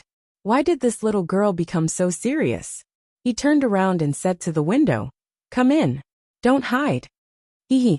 How did you know I was coming? As soon as he finished speaking, the window opened. First, a snow-white and smooth long leg came in from the outside, and then Chi-Wonner jumped in from the outside. She stepped forward and put her arms around Qin Haodong's neck. She patted his cheek and said in an accusatory tone, "As a bodyguard, you're really going to steal the girl you're supposed to protect as a bodyguard?" It turned out that she had been hiding outside for a long time. She had been watching the show and clearly heard the conversation between the two. "It's all because of you two. Why do you want me to be a bodyguard?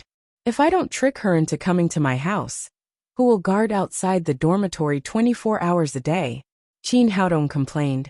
"You two came to Shanghai without telling me. If I had known that you would come to complete the task together, I wouldn't have had to lie." "Is it a lie? I think it looks like it's a real show," Chi-Wonner said. "You are really a playboy. You have only been in Shanghai for a few days, and you have already attracted so many women. How can I rest assured? Do you think I want to? I really don't have much freedom as a bodyguard. I'll go back and tell Sister Wushuang later to adjust my appearance fee to 10 million a day. Otherwise, it's not worth it." Chi-Wonner curled her lips and said, "Do you think the bodyguard task is delaying you from hitting on Miss Zhou? With such a beautiful and sexy young lady of the Qi family by my side, how could I have the mood to look at the young lady of the Zhou family?" Qin Haodong looked at Chi-Wonner up and down. "You came to my room dressed so sexily tonight. Are you trying to seduce me and make a mistake?" Chi-Wonner was wearing a snow-white silk nightgown, which exposed her sexy collarbone and a large area of skin. The bottom part could barely cover her buttocks. The most important thing was that it was a vacuum inside, and the looming feeling was simply captivating. Chi-Wonner threw herself into his arms and hugged his neck tightly. She said in a sweet voice, "Then do it. Do you dare?" "Well, you win." "I don't dare." Qin Haodong licked his lips and asked, "Why did you come to my room in the middle of the night? We meet every day, but I have to pretend to be a stranger. I can't even talk to you properly. I don't like this feeling very much. Sister Naylin went to take a bath just now, so I secretly came to see you. I'm your girlfriend." While speaking, Chi-Wonner's body was closer to him. Under the strong pressure, the two hemispheres of her chest rose high. Her pretty face was also close to his face, and her breath was like orchids. Just in Lin Momo's room, Qin Haodong had been ignited in his body.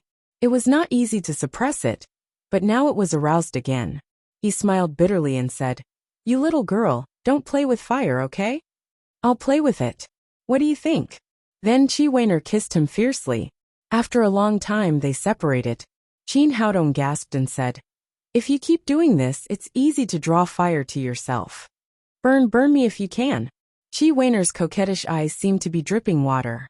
"Are you still a man? Why don't you have any reaction at all?" Qin Haodong suddenly became angry and leaned forward. "How do you know that I have no reaction?" "Ah." The two of them were originally close to each other. Chi-Wonner clearly felt the changes in Qin Haodong's body. Her cheeks suddenly turned red, and she reached out and patted there. "Rogue." "Oh." This time, she used a little more strength. Qin Haodong bent down with a painful face. Chi-Wonner was shocked. She quickly supported him and asked, "What's wrong?" "You have the nerve to ask. Don't you know that this is the most vulnerable place for a man?" This really made the second master, who was full of passion, feel very painful.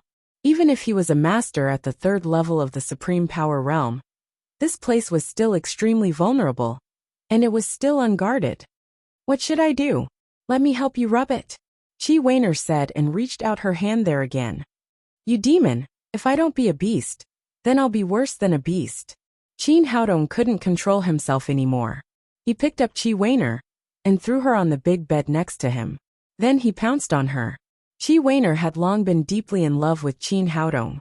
Was this moment finally coming? She slowly closed her eyes and tightly held Qin Haodong's neck with her hands. Just when the conditions were right, a series of knocks came from the door. Open the door! Open the door!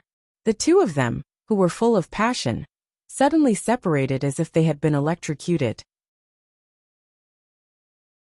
They looked at each other and Qin Haodong whispered, "It's Li Meiyu. Why is this girl back again? It's all your fault. You flirt with other girls everywhere." Qi Weiner put on her nightdress again and kissed Qin Haodong's lips gently. "Remember, this is what you owe me. You have to pay it back sooner or later." After that, she jumped out of the window and returned to her room along the wall like a dexterous gecko in the night. Qin Haodong got up from the bed, shook his head helplessly, and reached out to open the door. "Madam, what are you doing here instead of sleeping in the middle of the night?" Li Meiyu stood at the door and said, "Why are you so slow? Are you doing something shameful?" Qin Haodong said helplessly, "Sister, I'm going to sleep. What shameful thing can I do alone?" "It's shameful if you do it alone," Li Meiyu said as she pushed him away and walked into the room. "What the hell are you doing?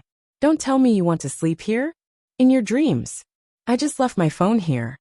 Li Meiyu came to the bedside and took the phone in her hand. When she turned around and was about to leave, her eyes suddenly fixed on Qin Haodong. "What are you looking at?" Qin Haodong asked with a little nervousness. "Why do you have long hair?" Li Meiyu said as she pinched a long hair from his head. "You're not hiding a woman in the room, are you?" she said as she looked around the room vigilantly. "I want to hide a mistress, but I need someone to be willing to." Fortunately, Qin Haodong was not nervous after Qi Weiner left. He said, "There are so many women in the family. It's not a big deal if I have long hair. You pass. Don't forget to chase me tomorrow." Li Meiyu glared at him and stepped out of the room. Qin Haodong shook his head. He didn't expect that this girl would call him seriously. It was a little difficult to deal with. The next day, they went to the medical college together. The morning passed. Seeing that Qin Haodong still had no reaction, Li Meiyu's face became more and more ugly. "What does this guy mean? Is it so difficult for him to chase me?" She was the eldest daughter of the Li family in Hong Kong. When she was in Hong Kong, there were rows of men chasing after her. Now she offered him a chance, but he didn't want it. As long as he said something, such as sending flowers, asking her out for a movie, or having a meal, she would agree. Why didn't he say anything? She was angry.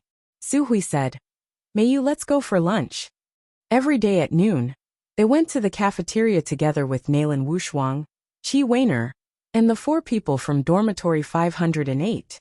Not long after they walked out of the classroom, they saw a handsome male student standing on the side of the road with flowers in his hand. This guy was wearing a famous brand suit and a watch worth hundreds of thousands of yuan.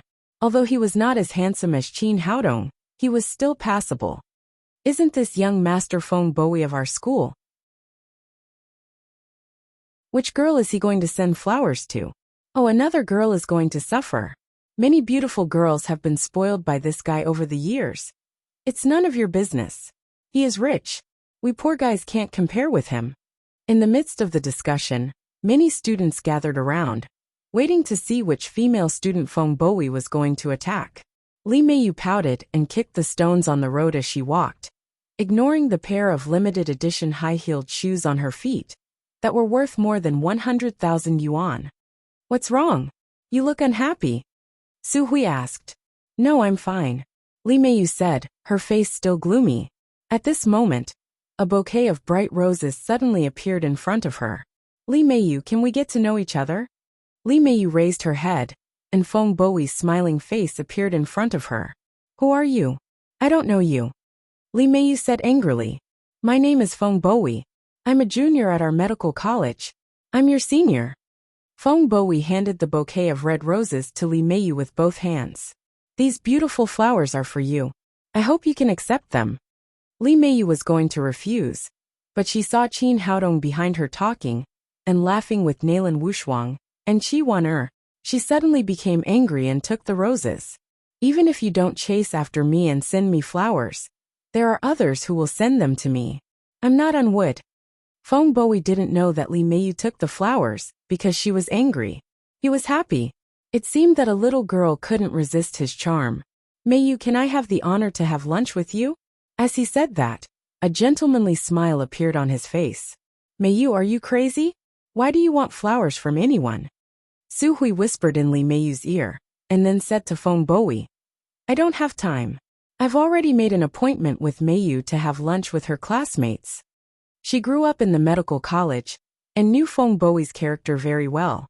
She directly refused for Li Meiyu. Feng Bowie's expression changed, but in order to maintain his gentlemanly image he smiled and said, That's a pity. Can we have dinner together tonight? Yes. This time, Li Meiyu agreed before Su Hui could speak. After that, she secretly glanced at Qin Haodong. She didn't really want to have dinner with Feng Bowie, but she wanted to see if this guy cared about her.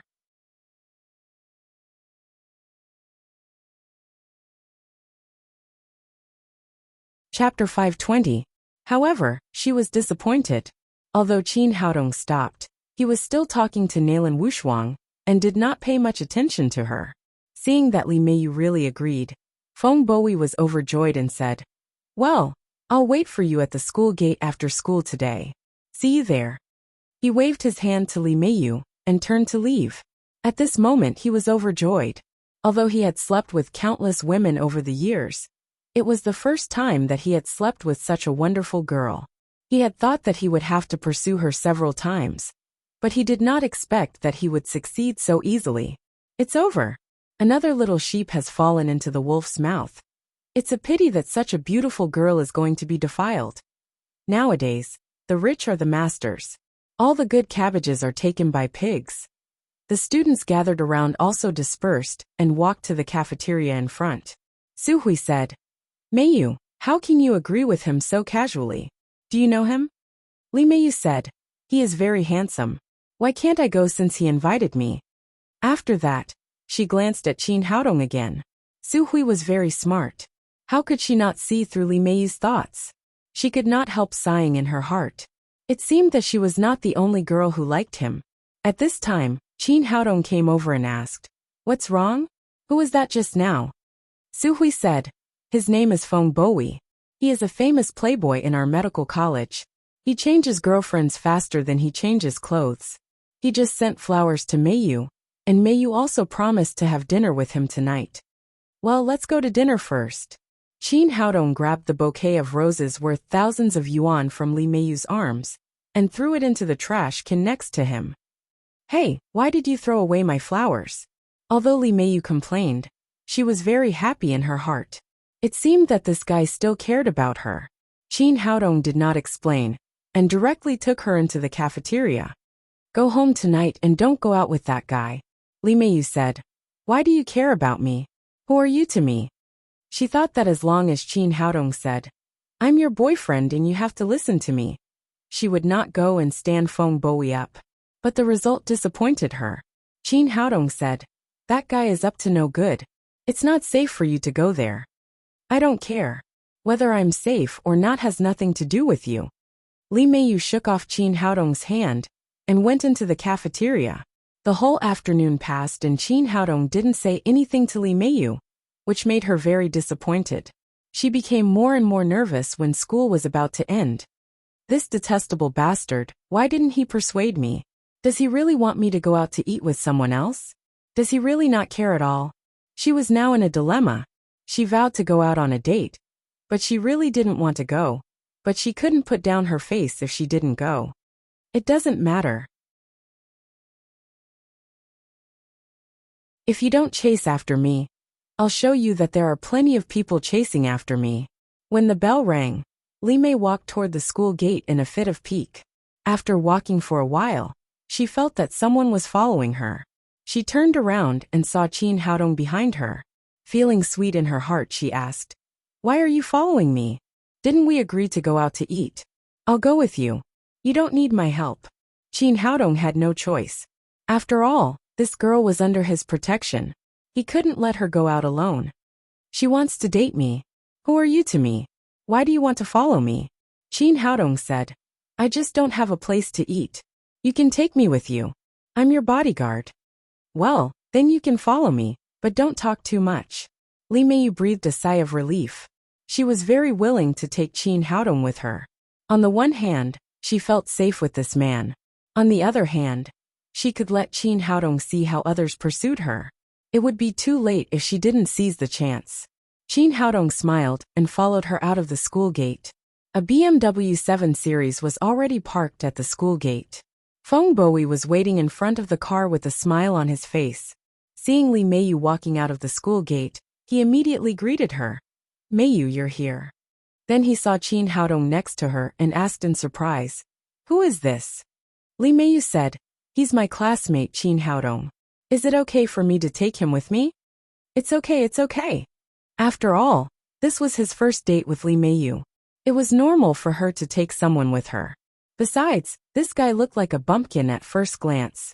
He would get rid of him later. Then he turned around and opened the car door.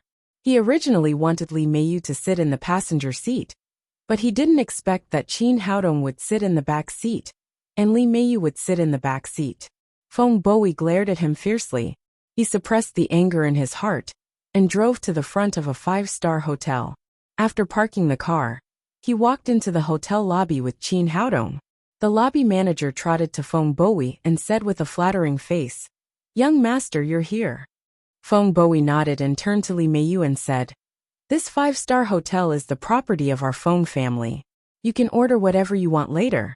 Our chefs are all national super chefs. Their skills are very good. Originally, he wanted to show off his wealth and superiority. Later, this little girl would naturally throw herself into his arms. But the result disappointed him. Both Li Meiyu and Qin Haodong reacted very calmly, as if neither of them took this 5-star hotel seriously. It must be because they had never been to a 5-star hotel and didn't know what it meant. Feng Bowie gave himself an answer and then said to the manager, Are all my friends here? They're all here. They've already arrived in the private room. They're waiting for you, young master. The manager said as he led the three of them into a super luxurious private room. At this time, there were already 7 or 8 people sitting in the private room. When they saw Feng Bowie, these people immediately stood up and greeted him warmly. A young man with a big gold chain and a crew cut said, Bowie, who is this beautiful girl? Is she your new girlfriend? Introduce her to us quickly. He was one of Feng Bowie's best friends. Gung Jun. Feng Bowie said, Let me introduce her to you. This is the campus belle of our Devil Medical College, Miss Li Meiyu. He was skillful in his speech. He did not deny his relationship with Li Meiyu, which was equivalent to admitting that she was his girlfriend. At the same time, he flattered Li Meiyu by giving her the title of campus belle. Li Meiyu frowned slightly. She had attended all kinds of large parties in Hong Kong. How could she not know Feng Bowie's little trick? But she did not expose it on the spot.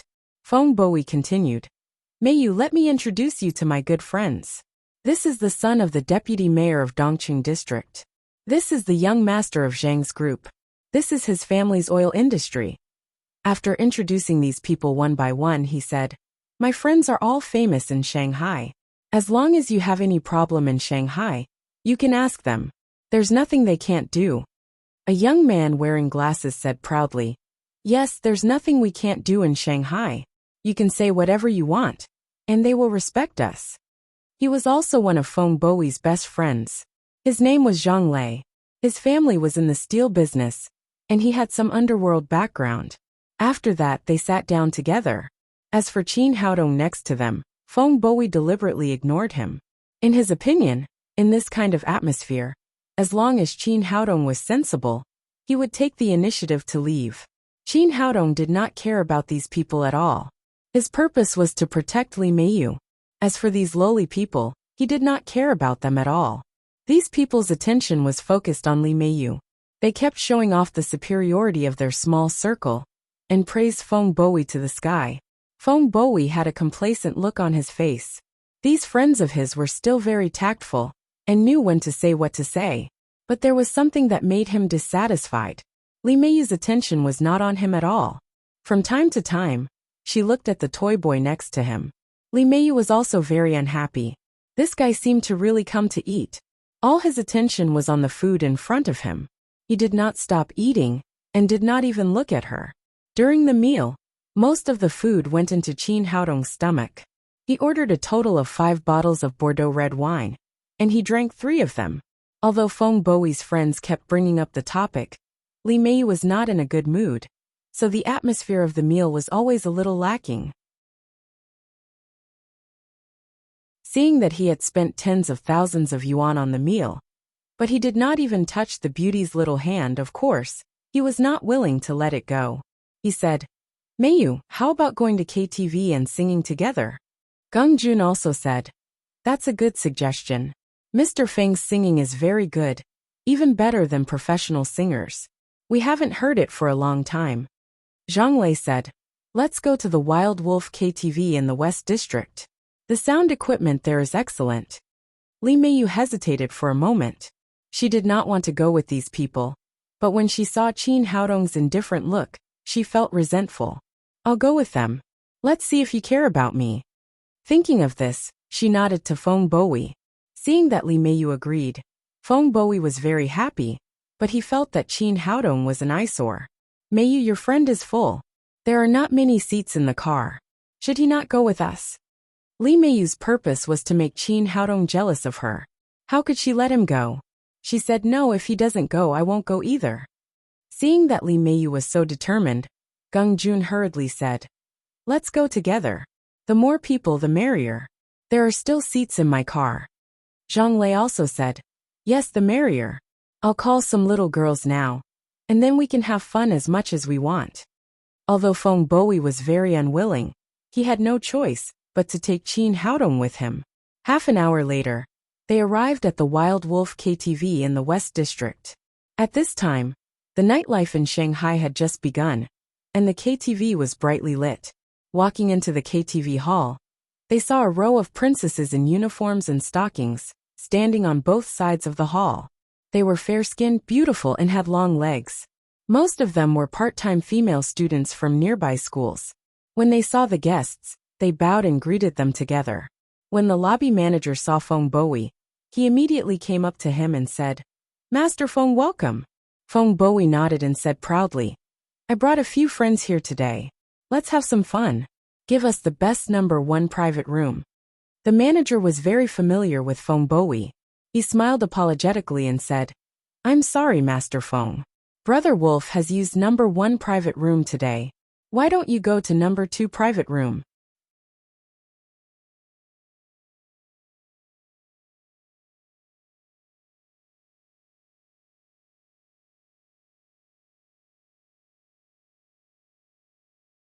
Chapter 521. "Well, room 2 it is." After Feng Boi finished speaking, he turned to Li Meiyu and said, "I'm sorry. In the past, when I came here, I always used the best private room #1. But today, Brother Wolf is receiving guests, so I have no choice but to use private room #2. "You call room #2 a grievance?" One of Gung Jun's men shouted. "Master Feng, I heard that the minimum consumption of room #10 in Wild Wolf KTV is 10,000 yuan. Is that true?" "Of course. Don't you see what kind of place this is? It's the best KTV in Shanghai," Feng Boi said proudly. "Master Feng, who is the Brother Wolf you just mentioned? Is it the Brother Wolf who dominates the underground world of the Xiqing district?" Feng Boi said, "Yes, how many Brother Wolves are there in Shanghai? If others dared to call themselves this name, they would have been drowned in the river. Oh my God, it's really this Brother Wolf. I heard that when Wolf made his debut, he used 2 big knives and killed 18 opponents in a row. That's how he became a famous figure in the underground world of Shanghai. I heard that Brother Wolf is 2 meters tall. He learned Kung Fu in the Shaolin Temple, and no one is his opponent. I heard that in the underground world of Shanghai, Brother Wolf can definitely be ranked in the top 3. No one dares to provoke him." "Okay, stop arguing. It's a joke," Gung Jun said. "What kind of person is Brother Wolf? It's not as simple as you say. He has a backer, or he would have been arrested long ago." Zhang Lei said, "That's true. I heard that Brother Wolf is well liked by both the underworld and the white world. No one dares to provoke him. You can ask Master Feng if you don't believe me." Everyone's eyes turned to Feng Boi. "Master Feng, Have you seen Brother Wolf before? Feng Bowie said proudly, of course. My father once had a meal with Brother Wolf, and I was with him at that time. If I had nothing to do with Brother Wolf, how do you think I could get the first private room? The first 3 private rooms here can't be obtained just by having money. The key is to have a reputation and social status. Speaking of this, he glanced at Li Meiyu proudly again. Being able to get to know Brother Wolf would definitely make this girl look at him in a new light. However, he was disappointed again. At this moment, Li Meiyu's eyes were locked on Qin Haodong's face. Qin Haodong was admiring his long-legged sister everywhere, as if he didn't hear what they said at all. He snorted and said, "Let's go." Under the manager's lead, they arrived at private room number 2. Although it was not the best private room in Wild Blue Wolf, it was still extremely spacious, at least 70 to 80 square meters. Not long after they entered the door, the 7 or 8 little girls that Zhang Lei called also rushed over. These people were not old, and most of them looked like high school girls. However, all of them wore heavy makeup and wore revealing clothes. Some of them even had cigarettes in their mouths. They looked like gangsters. Come on. Everyone except Mr. Feng and Miss Meiyu can have one. Zhang Lei was very good at dealing with people. He directly drew Feng Bowie and Li Meiyu as a couple, and then assigned a little girl to each of the others. According to Feng Bowie's instructions, 2 girls were assigned to Qin Haodong, one on his left and the other on his right. Seeing that Qin Haodong was handsome, the 2 little girls immediately stuck to him like beautiful snakes. However, Qin Haodong waved his hand and asked them to sit next to him. He said lightly, "Play by yourself. I'm not interested in you." After that, he grabbed a bottle of Royal Salute in front of him, raised his head, and drank it up. Damn, how can he drink like this? Feng Bowie and the others were dumbfounded. This was a top-notch Royal Salute that cost more than 10,000 yuan. And this guy drank it up in the blink of an eye. So far, all of them had spent less than Qin Haodong alone. The most annoying thing was that he put down the bottle, shook his head, and said, "This wine is tasteless. It doesn't taste good." Gung Jun hurried forward and took the other bottle of Royal Salute. If they did not hurry up, they might not have any more to drink. At the same time, these people were also very strange. This gigolo boy had drunk almost 3 bottles of red wine, but now he seemed to be fine, and he did not seem to be drunk at all. "Meiyu, let's have a toast." Feng Bowie raised his glass and said to Li Meiyu, "I'm sorry, senior. I really can't drink." Li Meiyu remembered the lesson of getting drunk that night. Although she was angry with Qin Haodong today, she did not drink a sip of wine. Feng Bowie frowned. It had been a whole night. Although he tried his best to show off, it seemed that he had made no progress in front of this girl. "Well, you can do whatever you want. I'll have a toast." He drank up the wine in the glass, then reached out his hand and said, "Meiyu, dance with me.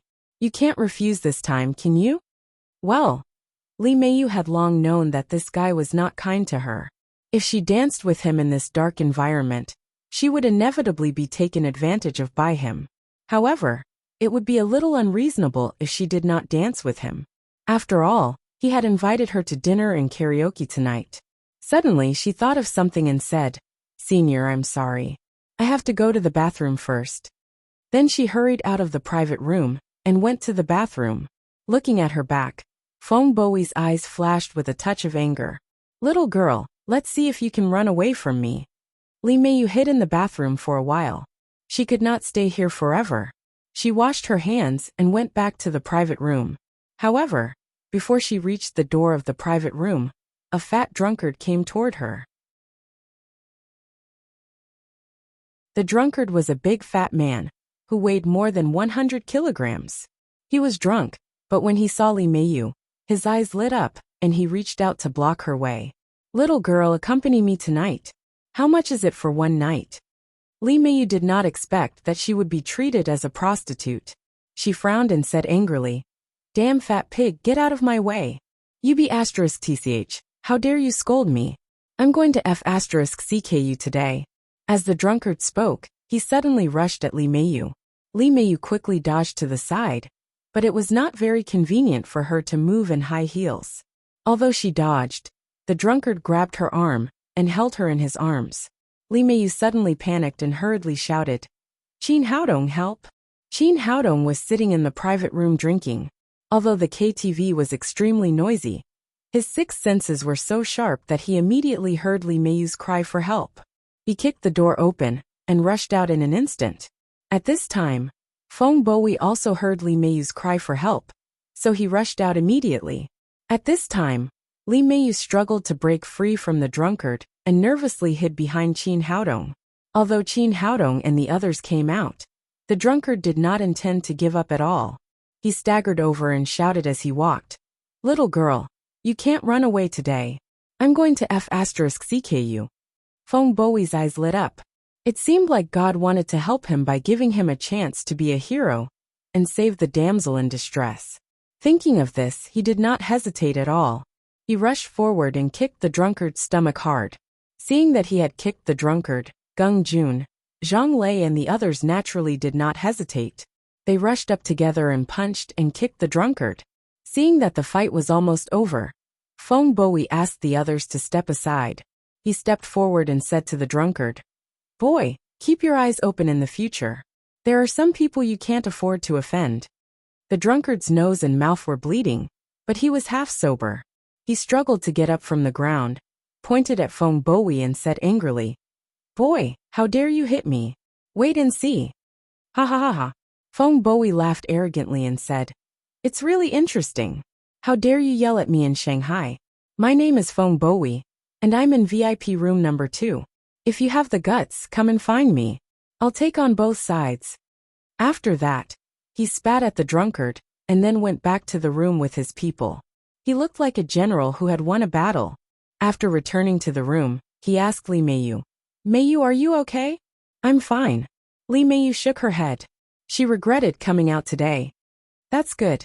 Have a glass of wine to calm yourself down." Feng Bowie handed a glass of red wine to Li Meiyu.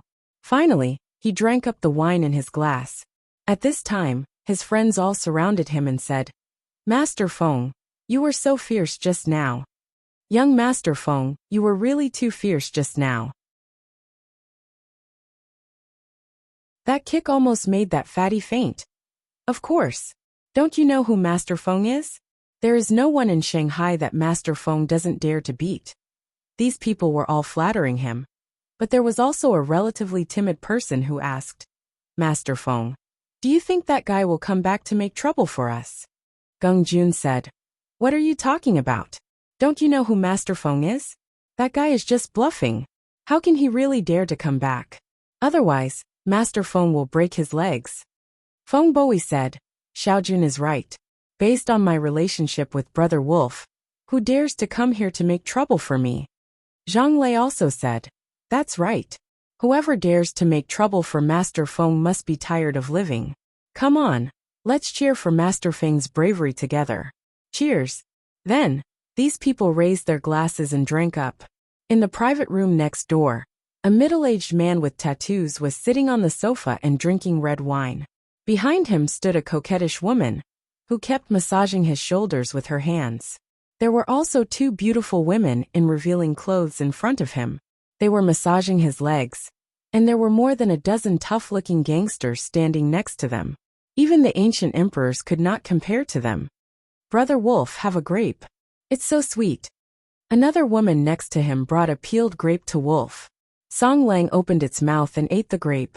At this moment, the door was slammed open, and a man stumbled in from the outside.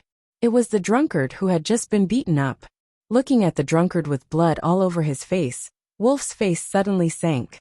He said coldly, "Brother, what's going on? Who beat you up like this?" "It's a group of bastards. They are in private room number 2. The drunkard gritted his teeth and said, "Cousin, you must help me get revenge." "Don't worry, no one can bully my brother here." Wolf's face was so gloomy that it seemed like it was about to drip water. This drunkard was his cousin, who had just come to Shanghai from his hometown yesterday. As a result, he was beaten up in his own territory. If the news got back to his hometown, how could he show his face? He waved his hand to the side, and a bald gangster walked over.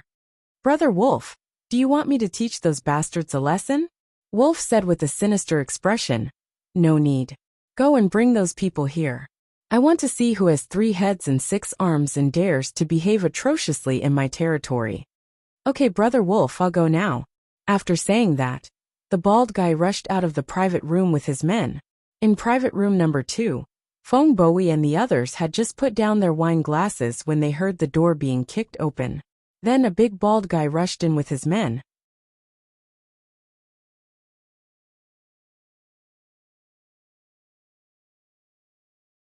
Chapter 522. Li Meiyu trembled when she saw the bald man. She grabbed Qin Haodong's arm tightly and said nervously, Haodong, this is the bald man from that night. It turned out that the bald man was the one she had beaten in the KTV that night. Qin Haodong had driven him away. She didn't expect to meet him here again today. Qin Haodong also recognized the bald man, but he didn't care at all. He said lightly, Don't be afraid. No one can hurt you with me here. Li Meiyu nodded and leaned closer to Qin Haodong. Only he could give her the greatest sense of security. At the same time, the other people in the room also became nervous. Although Zhang Lei and the others boasted that they were both gangsters, they were still students who had not stepped out of school. They were still a little nervous when they saw these real gangsters. Seeing the fiendish baldy, these people all looked at Feng Bowie in unison, as if Feng Bowie was their leader. Brother Bald, why are you here? Feng Bowie didn't disappoint them. He immediately greeted the bald man, as if he was very familiar with him. He did have dinner with his father, Feng Wanchen, and Brother Wolf, so he knew that the bald man was Wolf's #1 fighter. Unexpectedly, the bald man didn't give him face at all. He pushed him aside and said rudely, Don't try to get close to me. I don't know you. Feng Bowie suddenly felt embarrassed. He had no choice but to tell his father's name. Brother Bald, my father is Feng Wanchen. However, the bald man still ignored him and shouted to everyone in the room, Cut the crap. Brother Wolf wants to see you. Come with me. Then he turned around and walked out of the room, as if he was sure that these people would follow him. Hearing that the famous Brother Wolf wanted to see them, these people didn't know whether it was a good thing or a bad thing. They became more and more nervous. Gung Jun looked at Feng Bowie and whispered, Mr. Feng, what should we do? Feng Bowie forced himself to say, Don't be afraid. I know Brother Wolf. It must be a good thing. After saying that, he followed the bald man out, and the others also followed behind him. As a game, Qin Haodong also wanted to see what the famous Brother Wolf looked like. He held Li Meiyu's hand and mingled with the crowd. Because the light in the KTV was not bright, the bald man did not notice them. VIP room #1 had an area of about 100 square meters, so it didn't seem crowded even with Feng Bowie's group. When Feng Bowie arrived at the private room, he immediately saw the drunkard beside Wolf. He immediately knew that something was wrong. Never in his wildest dreams did he expect that the drunkard was actually one of Wolf's men. If he had known earlier, he would not have dared to make a move even if he was given 100 guts. Brother Wolf, are you looking for me? Feng Bowie bowed and forced a stiff smile on his face. Song Lang pushed away the woman who was massaging his legs and stood up from the sofa. He walked up to Feng Bowie and the others and glanced at them coldly. Gung Jun, Zhang Lei and the others also saw the drunkard and realized that the situation was not good today. Under Song Lang's gaze, they felt great pressure and could not help but tremble. Feng Bowie's forehead was covered with cold sweat. After half a minute, Song Lang began to speak. You little bastards, who gave you the courage to hit my cousin in my KTV? Do you want to die? Feng Bowie bit the bullet and said, This is all a misunderstanding. We didn't know that this big brother is your cousin. My father is Feng Wanchen. Please show some respect, Brother Wolf. Song Lang said arrogantly, Feng Wanchen?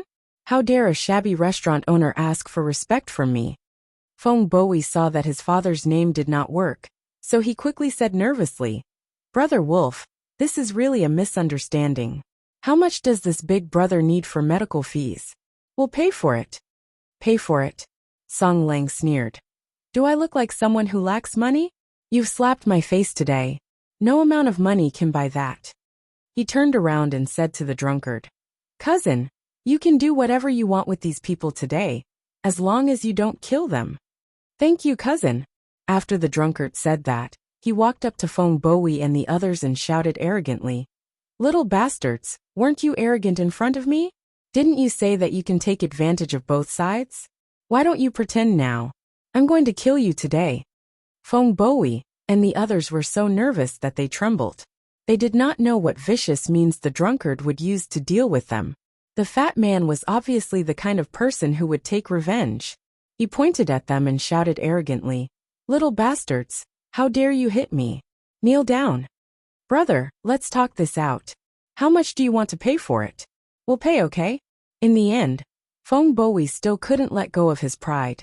But before he finished speaking, he saw the drunkard pick up a bottle of red wine next to him and hit him hard on the head. With a muffled bang, bright red wine mixed with blood flowed down from his head. Then his body shook, and he fell to the ground with a plop. Seeing that the drunkard was so ruthless, the others were suddenly afraid, and the female students even screamed shrilly. Plop, plop, plop. Since the leader had been knocked down, the others no longer had the courage to fight. They all knelt on the ground one by one. In the blink of an eye, only Qin Haodong and Li Meiyu were left standing there hand in hand, which looked a little abrupt. Only then did the bald man notice the two people. His expression suddenly changed and he said to Tsang Lang, "Brother, that guy is the one who beat me that night. I didn't expect that he would fall into our hands today. I must destroy this guy." The drunkard also said, "Cousin, I like that little girl. I must have sex with her tonight." The two of them kept their eyes on Qin Haodong and Li Meiyu as they spoke. No one noticed that Song Lang's expression had changed greatly at this time. Pa, pa, pa. Song Lang raised his arm and slapped the two of them a few times. Shut the F***ck up. Everyone was stunned. They didn't know why Song Lang suddenly hit his own people. The bald man and the drunkard were both confused. They covered their cheeks that had been slapped and looked at Song Lang in a daze. They didn't know what they had said wrong to make the boss so angry. After hitting the two people, Song Lang trotted over to Qin Haodong. The arrogant appearance of the gangster boss had disappeared without a trace. He bowed and said, "Excuse me, are you Mr. Qin Haodong?" Qin Haodong was very surprised. He glanced at him and said, "Do you know me? I'm Song Lang. Greetings, Grand Boss." Song Lang said and bowed deeply to Qin Haodong. It turned out that after Xiong Taijun of the biker gang and Yang Jinlong of the Sanjiang Society had been taught a lesson by Qin Haodong, they had quickly spread the news of him throughout the underground world of Shanghai. Everyone knew that there was a grand boss above King Ma, who was absolutely not to be provoked. In order to avoid provoking this grand boss, all the gangsters had a photo of Qin Haodong in their hands. Song Lang recognized Qin Haodong from the photo. At this time, the people in the private room were dumbfounded. No one had expected that Song Lang, who was like an emperor in their eyes, would bow to a young man. His attitude was extremely humble, as if he had put his face in his crotch. The bald man opened his mouth wide in surprise, and couldn't close it for a long time. His eyeballs almost popped out of his eye sockets. Feng Bowie and the others were even more stunned, and even forgot the pain under their knees. The scene in front of them was even more surprising than seeing dinosaurs on the street. What was going on? How could a bumpkin who was extremely despised by them become the grand boss of Tsang Lang? What was the grand boss? The boss of the boss. Qin Haodong immediately realized that it had something to do with Ma Wenjua when he heard the title of Tsang Lang. However, this was also good. He didn't need to do it himself, which saved a lot of trouble. Little wolf, right? Qin Haodong glanced at Feng Bowie and the others who were kneeling on the ground and said lightly, "You're quite powerful." Although he didn't like these people at all. After all, these people got into trouble because they stood up for Li Meiyu. So he helped them. Song Lang had been out there for so many years. People called him Brother Song Lang or Boss Song Lang. This was the first time he had been called Little Wolf. However, he didn't dare to show the slightest dissatisfaction. He quickly bowed and said, "Grand Boss, this is a misunderstanding." "It's definitely a misunderstanding." He turned his head and shouted to his men next to him, "What the hell are you doing? Hurry up and help Grand Boss's friends up. The hooligans hurried forward and helped Feng Bowie and the others up. After these people stood up, they looked at Qin Haodong together, their eyes full of gratitude. If the young man hadn't spoken up for them, the consequences would have been really unimaginable. They might have been disabled by Tsang Lang. Qin Haodong didn't pay attention to these people at all. He looked at the bald man and the drunk man and said to Tsang Lang, "Are they your men?" "Yes, they are my men. These two guys are blind and offended Grand Boss. I'll ask them to apologize to you now." Tsang Lang turned his head and shouted at the bald man and the drunk man, "What the hell are you still standing there for? Hurry up and kneel down and apologize to Grand Boss. If Grand Boss isn't satisfied, I'll disable you." The bald man and the drunkard trembled in fear and hurriedly knelt down on the ground. "Supreme Boss, we were blind and offended sister-in-law.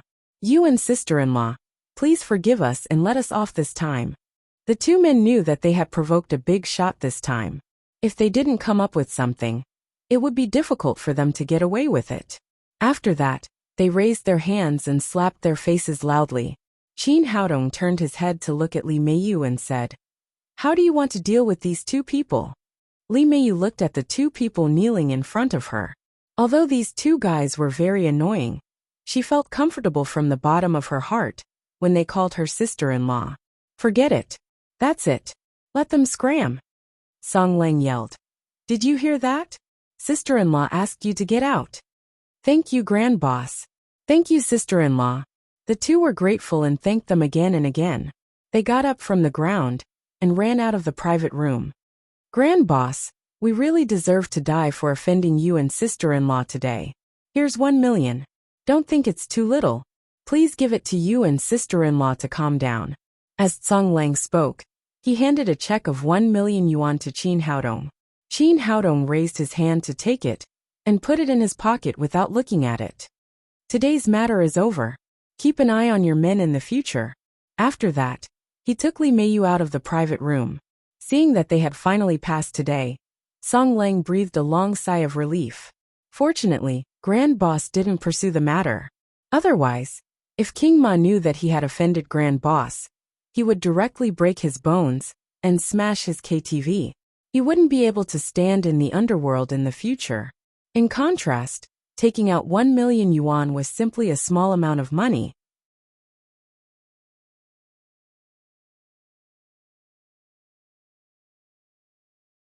Chapter 523.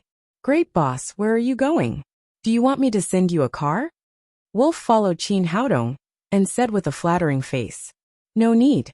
We'll walk by ourselves." Qin Haodong waved his hand and left the Wild Wolf KTV with Li Meiyu. Feng Bowie and the others also left the KTV. It seemed that Wolf had waived all the expenses tonight for Qin Haodong's sake. After going out, these people couldn't calm down for a long time as they looked at the backs of Qin Haodong and Li Meiyu. No one had expected that this inconspicuous young man had such a powerful background. Feng Bowie in particular felt a chill down his back and broke out in a cold sweat when he thought that he had dared to compete with Brother Wolf's great boss for a woman. Fortunately, Qin Haodong was magnanimous and didn't stoop to his level. From this moment on, he had listed Qin Haodong as a person who could never be provoked. Qin Haodong and Li Meiyu strolled on the street.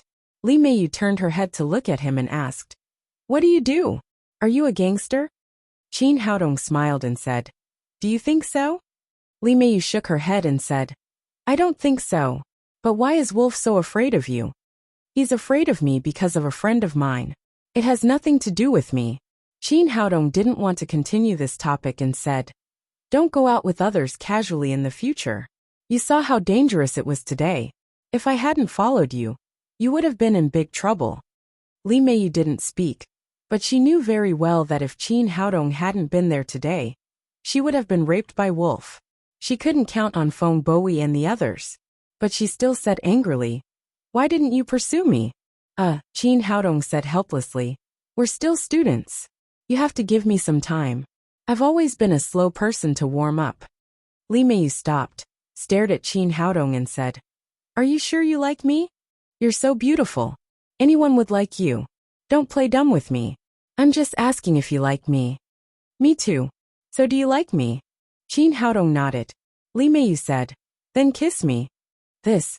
I don't think it's a good idea. There are so many people on the street watching. Li Meiyu stared at him and said. No, you're lying to me if you don't kiss me. Alright then. In order to complete the mission, he could only sacrifice his own body. He lowered his head and kissed Li Meiyu on the cheek. Is it okay now? No, I'm talking about here. Li Meiyu pouted her red lips and said, looking at the girl's serious look, if he didn't kiss her, she might make trouble. Qin Haodong could only lower his head and kiss her again. Originally, he just wanted to give her a light peck. But unexpectedly, Li Meiyu hugged his neck, and they kissed each other tightly. After a long time, Li Meiyu let him go and said with a smile, From now on, you are my boyfriend. Qin Haodong was speechless and said, That counts? I haven't even started chasing her yet.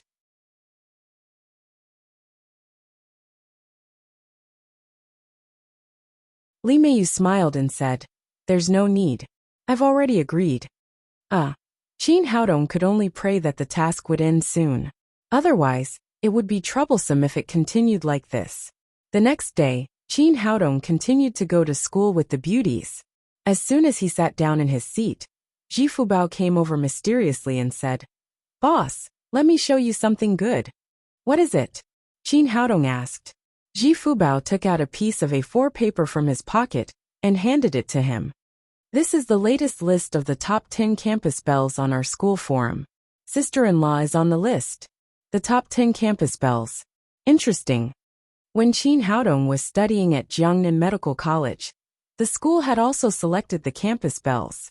However, at that time, he was just a nobody.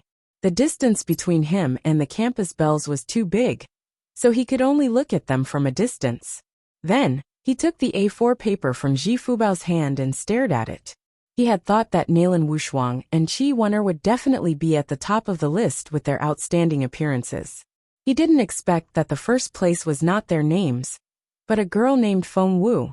She was also studying Chinese medicine, but she was in her second year of college. Then, he looked down and found that the second place was another strange name, Li Jiumei. The third place was Nailan Wushuang, followed by Qi Wen'er, Li Meiyu and Su Hui. A total of the top 10 campus belles were selected, and their Chinese medicine class occupied 4 of them. He had lost interest in the remaining 4 people. He looked back at the 2 names in front of him. What kind of girl could be more beautiful than Qi Wen'er and Nailan Wushuang? This made him a little curious. Ji Fubao said, Boss, in fact, you don't have to care too much. In fact, the beauty of the top few beauties is not much different. The ranking has a lot to do with personal preferences. Although sister-in-law is ranked 5th, she is not much different from the first place. Qin Haodong agreed with this point very much. Plums, orchids, bamboo, and chrysanthemums each had their own strengths, and everyone's preferences were different. For example, yesterday, Feng Bowie pursued Li Meiyu, who was ranked 5th, instead of Nailan Wushuang, who was ranked 3rd. He looked at Ji Fubao and said, Have you seen Feng Wu? Ji Fubao shook his head. No. Then he said, Boss, don't think about the beauties in other classes now. It's good that you can keep an eye on our class. Think about it. Our class has 4 of the top 10 beauties, and all of them are at the top. The horny students of the other classes are all eyeing our 4 beauties, so we have to protect them. Qin Haodong smiled. He didn't care about this. He was very confident in Nailan Wushuang and Qi Wen'er. As for Li Meiyu and Su Hui, it was very difficult to pursue these 2 girls. What are you 2 whispering about? At this moment, Li Meiyu, who was sitting in front of them, turned around and grabbed the A4 paper in Qin Haodong's hand. When she saw the content, she exclaimed, The list of campus belles, you are really boring. Then her face became gloomy again. She didn't expect that she, the number 1 beauty in Hong Kong's upper class, was only ranked 5th in the Shanghai Medical College. This made her proud heart hurt. Nailan Wushuang and Qi Wen'er were sitting next to her. From the bottom of her heart, she was quite convinced by the appearance of these 2 girls. At least they were on par with her. But why were the other 2 women ranked 1st and 2nd? Were they really so beautiful? Hearing her shout, several other girls also gathered around. Chi saw the content of the paper and cried, "You men are really boring. Why do you rank us? Why don't you rank yourselves? Men are also ranked." Ji Fubao took out another piece of A4 paper from his pocket. "Do you want to see the 4 Prince Charming of Shanghai Medical College?" Before he finished showing off, the A4 paper in his hand was already in Chi Wan'er's hand. There were 4 men's names written on it. Zheng Hongda ranked first, Zhou Tao ranked second, Sun Jin ranked third, and Qin Haodong ranked fourth. Seeing that her sweetheart was only ranked fourth, she suddenly became unhappy and said discontentedly, "Who ranked this? Are they blind? Why is Haodong ranked last? He is obviously the most handsome." Her words resonated with several other girls. It didn't matter if they were ranked last, but they couldn't rank Qin Haodong fourth. "Fatty, tell me, why is Haodong ranked fourth?" Chi Wan'er cried. "That's right. Brother Haodong should be ranked first."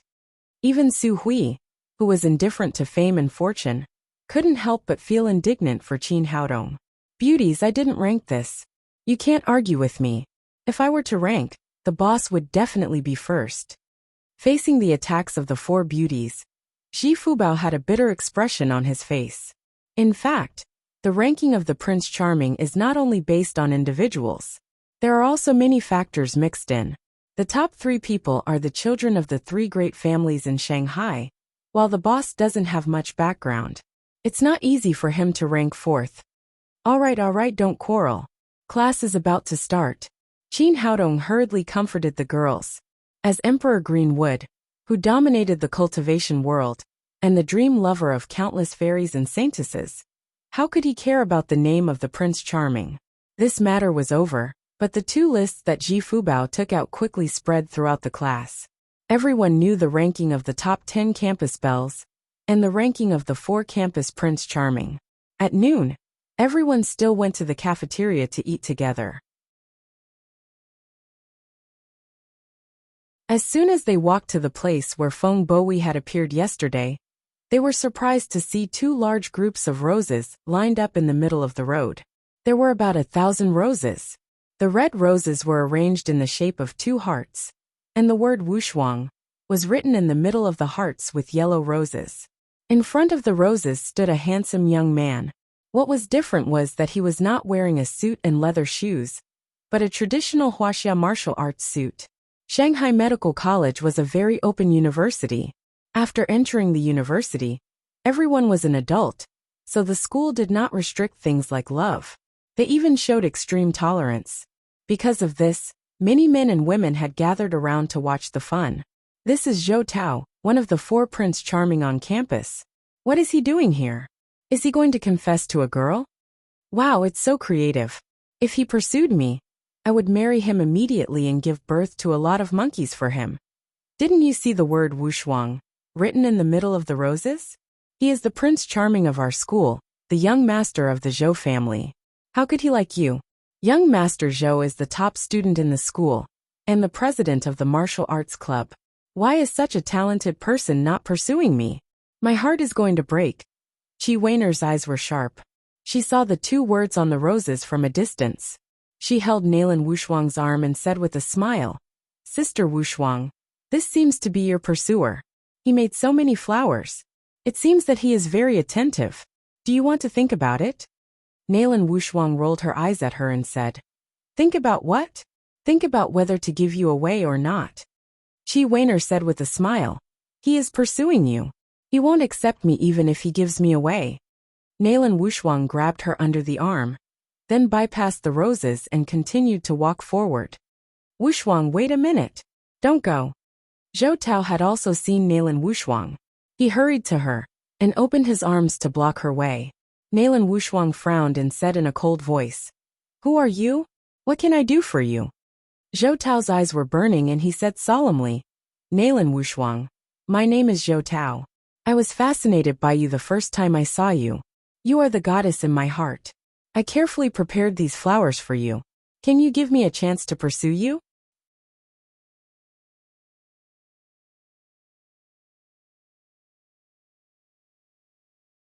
Chapter 524. Zhou Tao was tall, sunny and handsome. Otherwise, he would not have been named one of the 4 Prince Charming of the campus. Coupled with his prominent family background, he was a great attraction to girls. After hearing his confession, the crowd immediately quieted down. They all wanted to see how Nalan Wushuang would react. I guess she will agree. Although Nalan Wushuang is also one of the campus belles, Zhou Tao is also the Prince Charming of the school. They are a perfect match. Agree quickly. What an affectionate confession. Such a romantic rose. If it were me, I would definitely agree. My goddess, don't agree. Leave us single dogs a little hope? No. Under the attention of the crowd, Nalan Wushuang refused Zhou Tao without hesitation, and then took Qi Wan-er to the canteen. Wait a minute. Zhou Tao stopped in front of Nalan Wushuang again and said, "Why did you refuse me? Can you give me a reason? Did I do something wrong? Or am I not good enough?" "Sorry, I already have a boyfriend." "Impossible. I've already learned that you are single and have no boyfriend." It seemed that Zhou Tao had really put a lot of effort into Nalan Wushuang and had a certain understanding of her relevant information. Seeing that this fellow refused to let go, more and more people began to gather around him. Nalan Wushuang pulled Qin Haodong back and said, "See, he is my boyfriend." "Impossible, Wushuang. You can refuse to accept me, but you can't just find someone to cheat me." Zhou Tao didn't believe it at all. But just as he was talking, Nalan Wushuang hugged Qin Haodong and kissed him. She turned back and said, "How is it? Did you reply?" Zhou Tao had made countless assumptions before, including whether Nalan Wushuang accepted him or not, but he never thought that such a scene would occur. His goddess should kiss someone in public. The people around were also stunned. No one expected that Nalan Wushuang, who had always been low-key, would be so hot. Li Meiyu was stunned on the spot. What the hell was going on? Qi Wan-er whispered in her ear, "Don't mind it too much. Sister Wushuang just borrowed him for a while." Li Meiyu was stunned. How could she borrow him like this? Qin Haodong wiped his mouth and looked innocently at the hostile eyes around him. "I didn't do anything. Why are you looking at me like this?" Zhou Tao came to his senses, and a burst of anger hit his head. He took 2 steps forward to Qin Haodong and said angrily, "Boy, you insulted my goddess. I want to duel with you." Since the first time he saw Nalan Wushuang, he was shocked. After careful planning, he officially began to confess his love today, but he did not expect this result. He couldn't get angry at the goddess in his heart, so he could only vent his anger on Qin Haodong. Seeing Zhou Tao openly issuing a challenge, the surroundings suddenly became noisy. This guy even. He dared to challenge of Wushuang. Wushuang's will. I've seen young Master Zhou in action. That's really high-end, imposing, and unbelievably powerful. It seems that not everyone can get a girl, especially this kind of top-grade campus belle. His life may be in danger. Qin Haodong looked at Zhou Tao. This guy was a warrior, and had the cultivation of the 8th level of overt power. He should be one of the best on campus, but he was still far away from Qin Haodong. He was not even qualified to challenge him. "Sorry, I'm not interested." After that, he turned his head and walked to the canteen. Feeling the contempt in Qin Haodong's eyes, Zhou Tao roared, "Boy, you have to do it. Watch my move." After that, he reached out to grab Qin Haodong's shoulder. Qin Haodong really didn't intend to fight. He didn't look back. With a slight shake of his shoulder, he slid Zhou Tao's hand away. Zhou Tao was slightly stunned. He didn't expect that Qin Haodong was also a martial artist, which made him even more unwilling to give up. After a loud shout, he raised his hand and patted Qin Haodong's back. Qin Haodong frowned. "Is this guy done?" He turned sideways and reached out to grab Zhou Tao's arm. With a pull and a push, Zhou Tao's tall body suddenly flew out. That was not the most important thing. The most tragic thing was that when Zhou Tao fell, he happened to fall on the roses he had carefully prepared. As soon as his body fell, he jumped up with a scream. His body was covered with thorns of the roses. A sneer appeared at the corner of Qin Haodong's mouth. He took Nalan Wushuang and the others straight to the canteen. "Boy, wait and see. It's not over." Zhou Tao shouted and gritted his teeth in pain. He turned around and ran in the direction of the hospital. Although he was not seriously injured, the thorns of the roses were really unbearable for him. In the canteen, Ji Fubao put the food in front of Qin Haodong and said with a smile, "Boss, your move just now was so cool. Even the president of the martial arts club was no match for you. Let's see who dares to come to our Chinese medicine class to pick up girls in the future." Seeing that her sweetheart had been used by Nalan Wushuang, Li Meiyu was now angry. She glared at Ji Fubao and said, "What does it have to do with you? Which girl is yours?" Seeing that the situation was not right, Ji Fubao quickly shut up.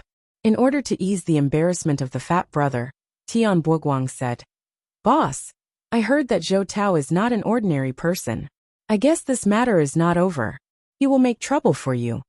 Li Meiyu said, "Isn't he the young master of the Zhou family? What's the big deal?"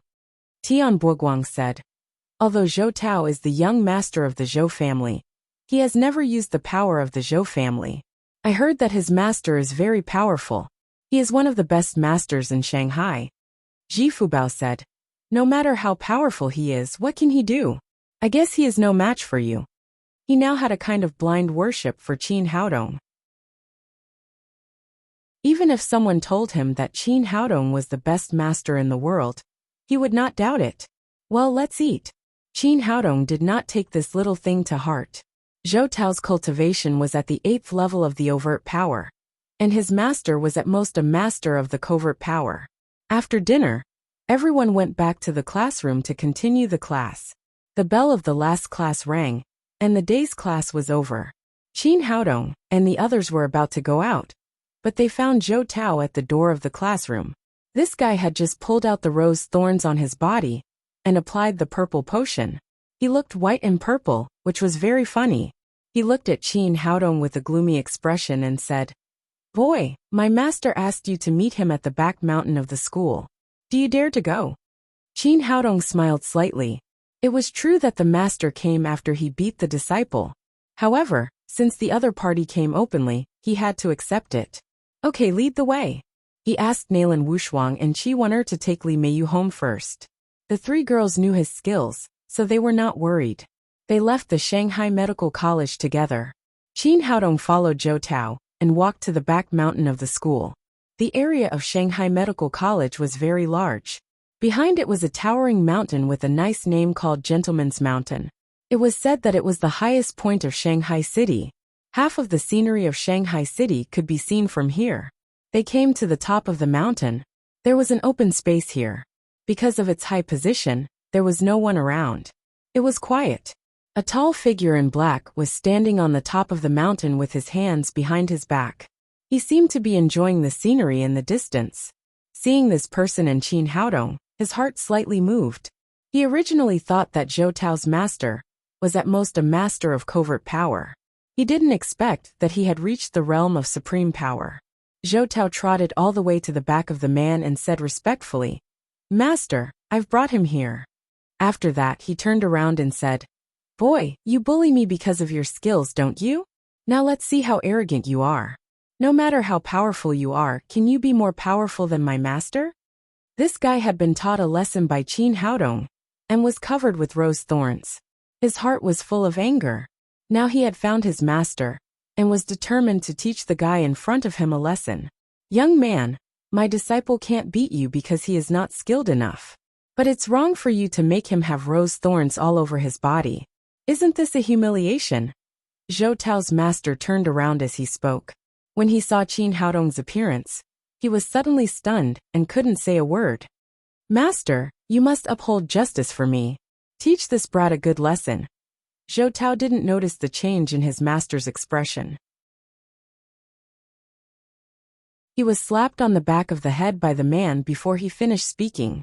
Then he came to Qin Haodong with his neck in his hand. "Little bastard, kneel down and call me master." Zhou Tao was dumbfounded. What happened to my master?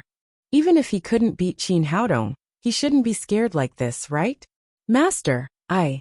Just as he was about to ask, he saw his master bow to Qin Haodong deeply.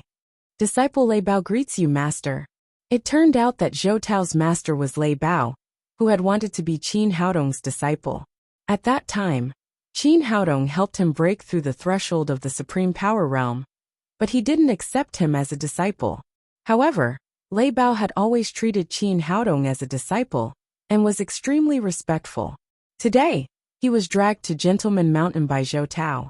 Originally, he wanted to support his disciple and shock the younger generation, but he didn't expect to meet Qin Haodong. Master, I didn't expect this little bastard to offend you. After saying that, Lei Bao waved his hand and slapped the back of Zhou Tao's head again. Hurry up and kneel down to apologize to the master. If the master doesn't forgive you, then keep kneeling. Zhou Tao almost choked to death by his own saliva. He had spent a lot of effort to persuade his master to support him, but he didn't expect that he would be called a master. However, he also knew that his master's temper had always been firm. He could only bite the bullet and kneel on the ground. He gritted his teeth and said, Mas, Grand Master, I'm sorry. I offended you. Forget it. I didn't accept you as my master, so I'm not your master. Qin Haodong said as he waved his hand gently, and an invisible force lifted Zhou Tao from the ground. Although Zhou Tao apologized, he was completely under the pressure of Lei Bao, so he was originally extremely unconvinced. Seeing Qin Haodong's skill, he was extremely shocked. Releasing genuine qi and turning it invisible into tangible was the ability of a supreme power master. He looked younger than him, but he had already become a supreme power master. How did he do that? In the past, his master often said that he was not qualified in martial arts, and he was very unconvinced. But after seeing Qin Haodong's cultivation, he completely knew what talent was. They were about the same age. He had just reached the 8th level of overt power. But Qin Haodong was already a master at the supreme power realm. The gap was so big that he couldn't raise his head. Lei Bao said to him, Little bastard, you even dare to offend the master. If it happens again, I will break your legs immediately. And remember, when you see the master in the future, you must be respectful, do you hear me?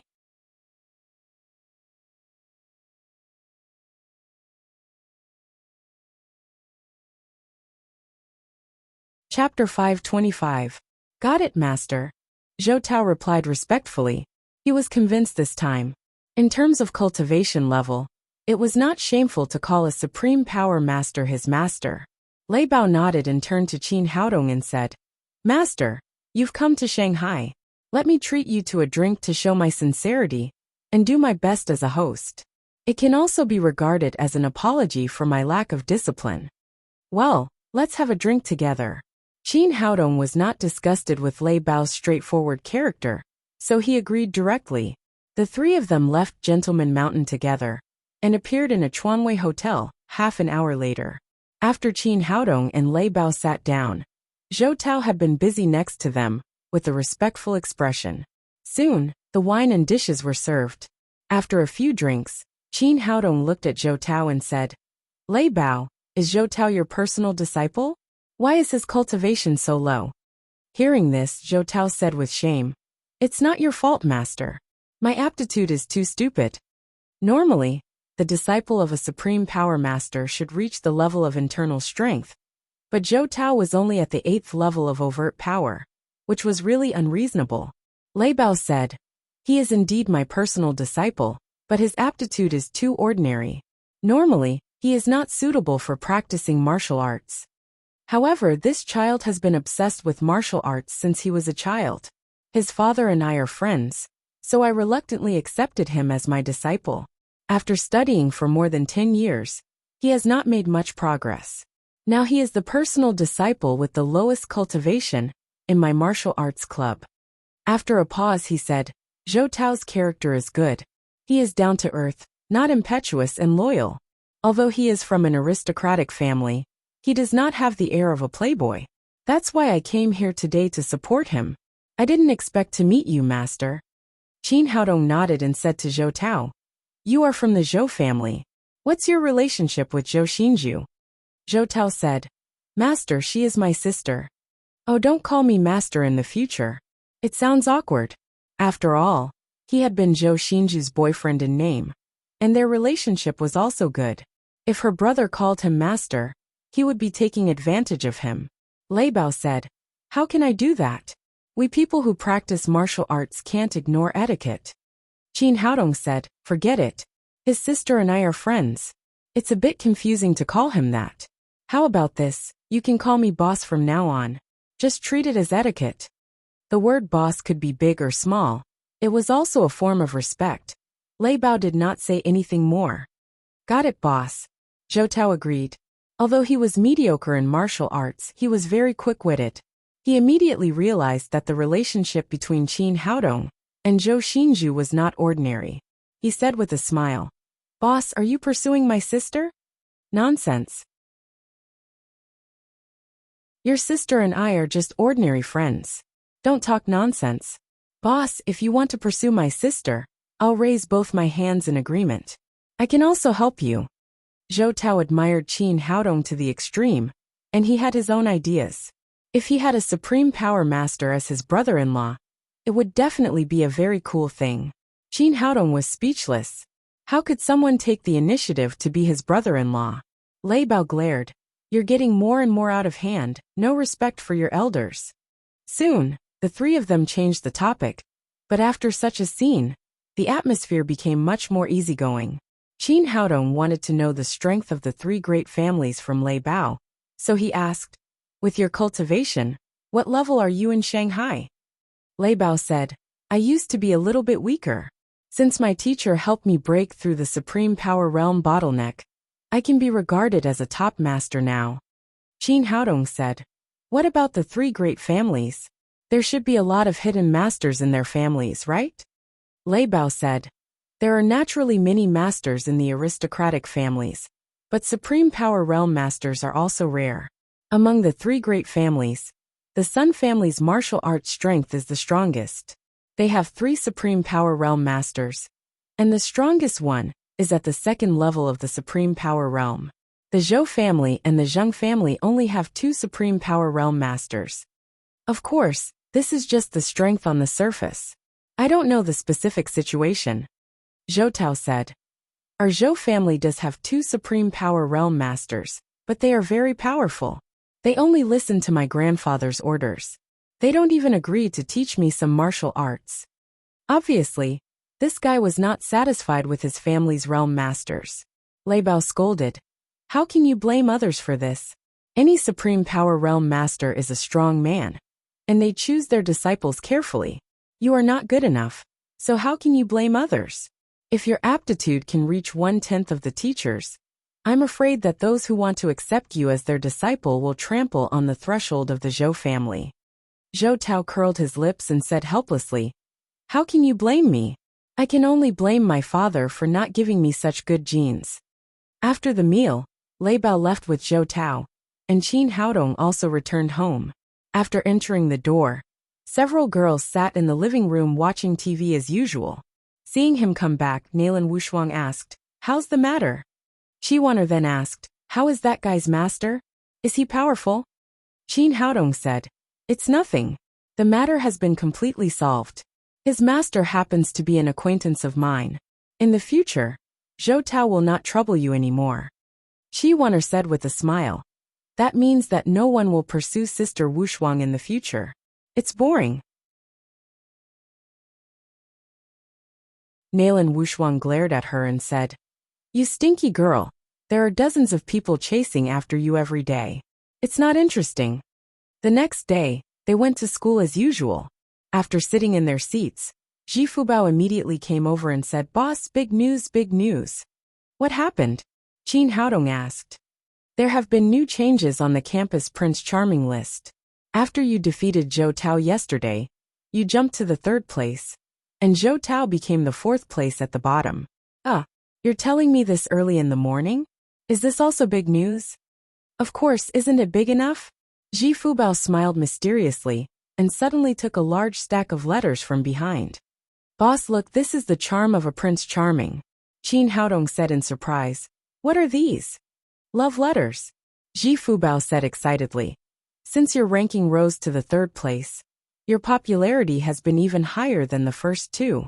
Since yesterday, many girls have sent love letters to our dormitory, Tian Boguang, and I read them all night. I'm really envious." As he spoke, he handed the letters to Qin Haodong. "Boss, take a look. There are many girls who say that they are willing to have babies with you." Qin Haodong waved his hand and said, "Throw them into the trash can." Now the four girls in the class had already made him anxious. How could he be in the mood to read other people's love letters? Boss is indeed boss. He's actually so calm and collected, throwing away so many love letters with a wave of his hand without a trace of regret. When can I have 1/10 of boss's elegance? At this time, Tian Boguang also came over and said, just throw them away.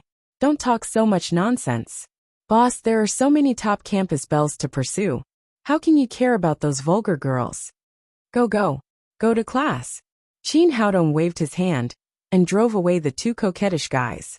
After a whole morning of classes, it was soon time for lunch. They walked out of the classroom together. Ji Fubao said as he walked, Boss, I bet 5 yuan that today's lunch will definitely not be peaceful.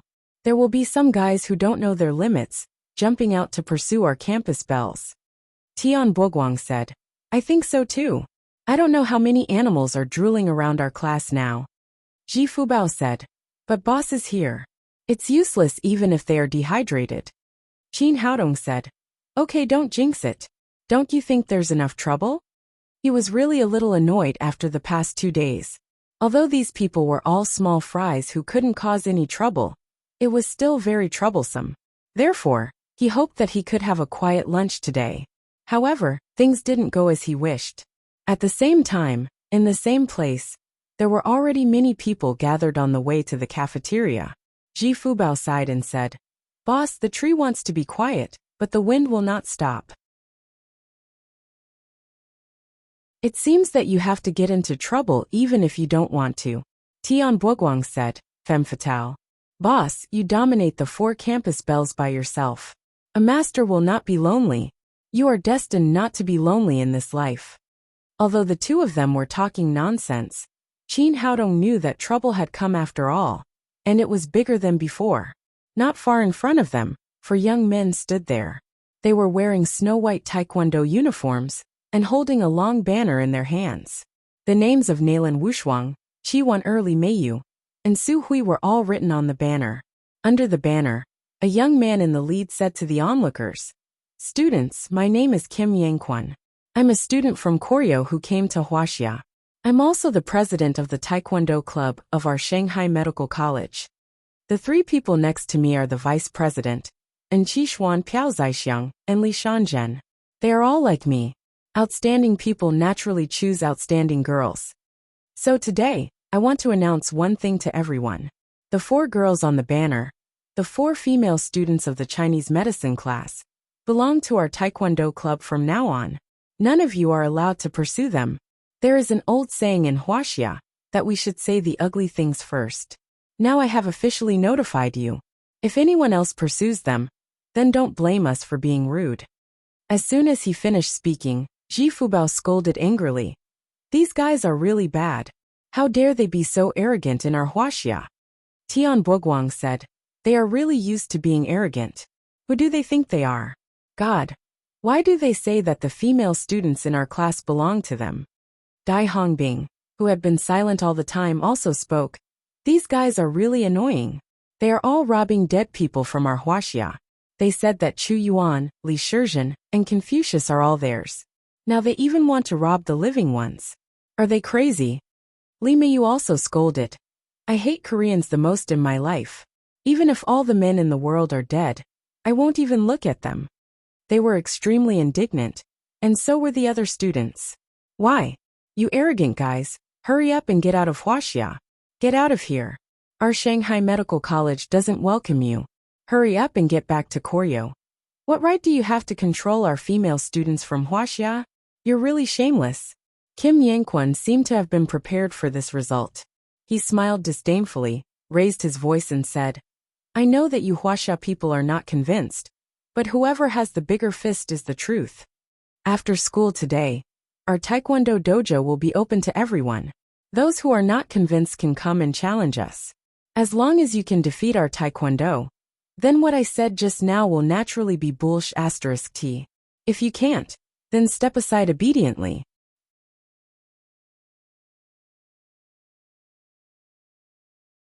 Chapter 526.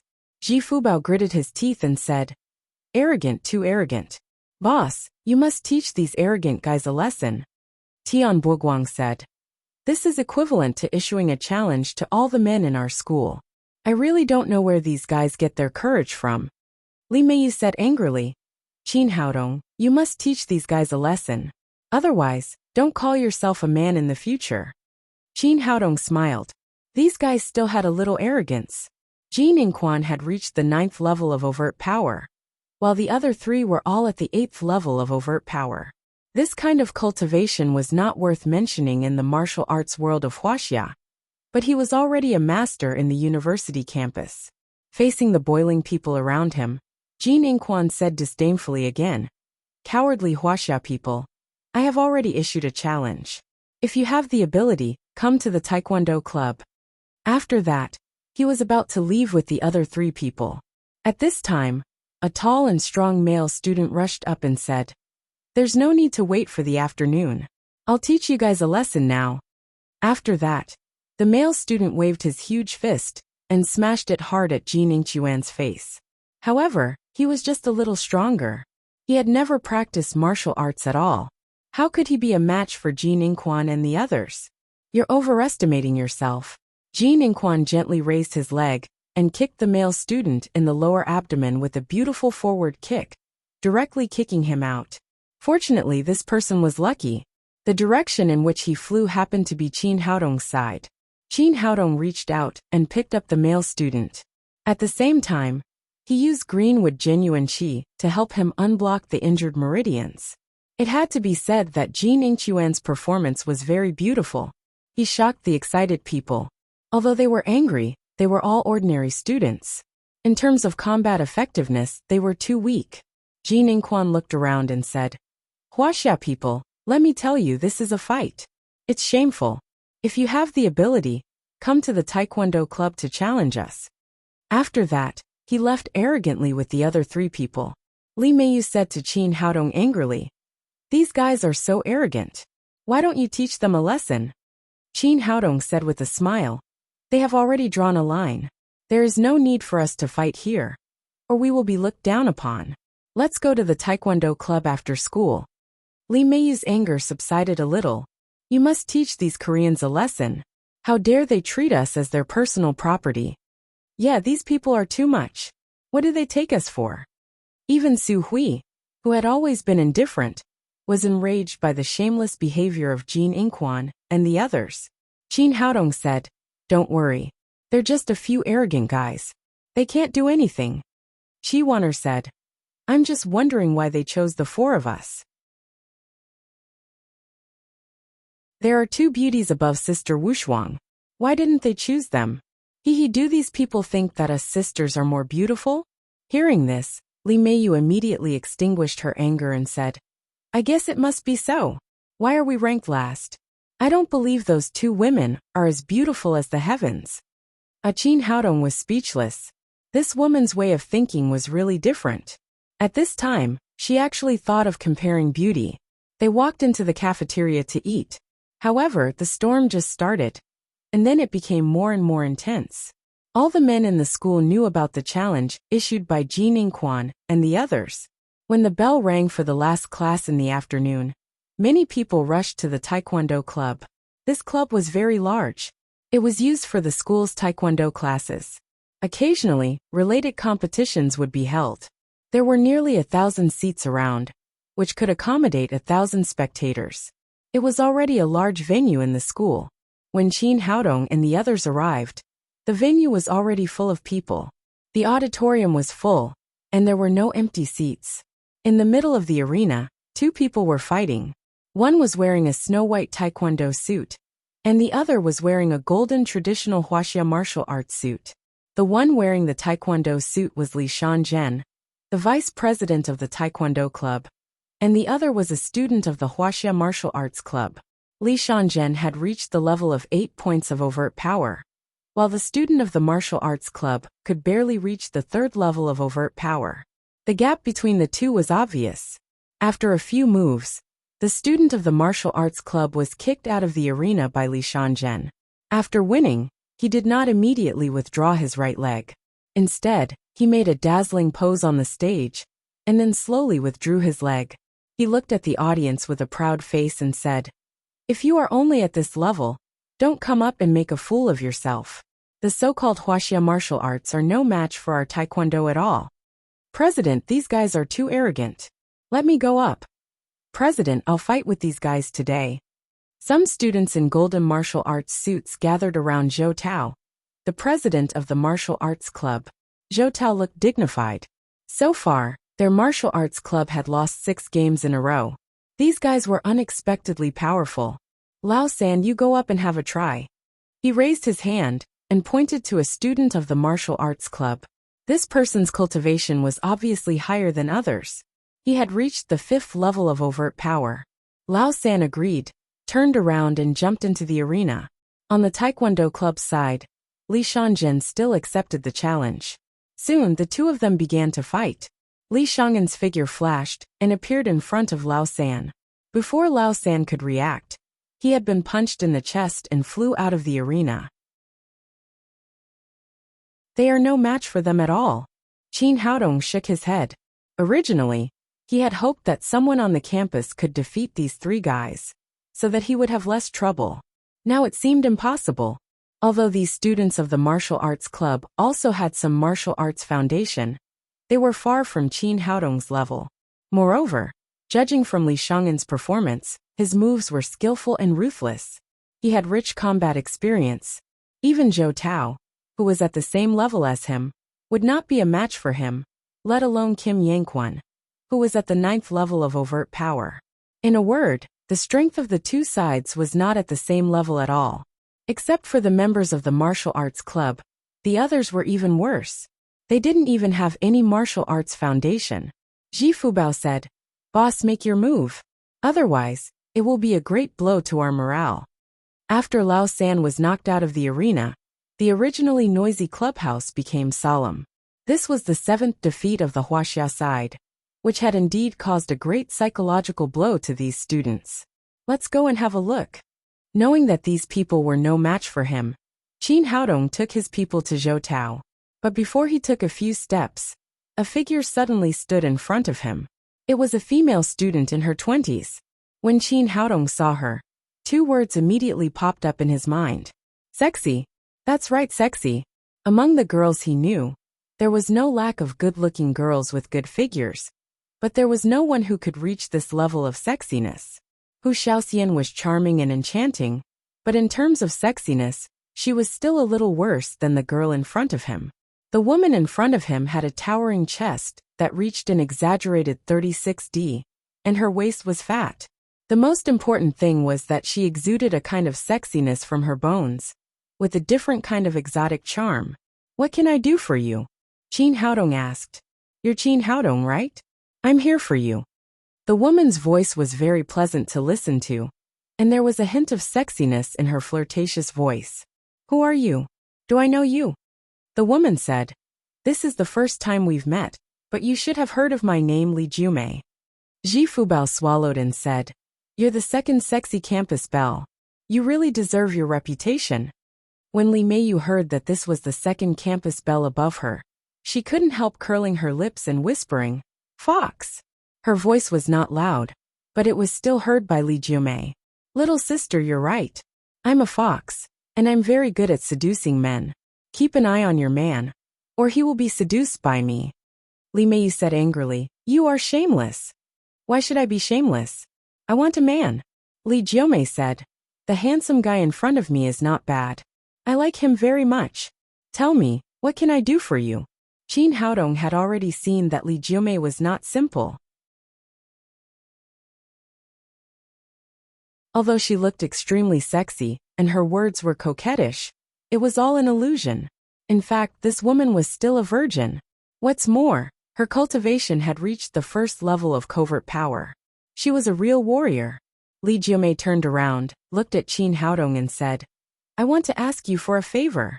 "Tell me about it." Li Jumei glanced at Ji Ningquan and said resentfully, "After you deal with these arrogant and ignorant guys, help me ask them why they didn't choose me. I'm the second campus belle, second only to Feng Wu. Am I not beautiful?"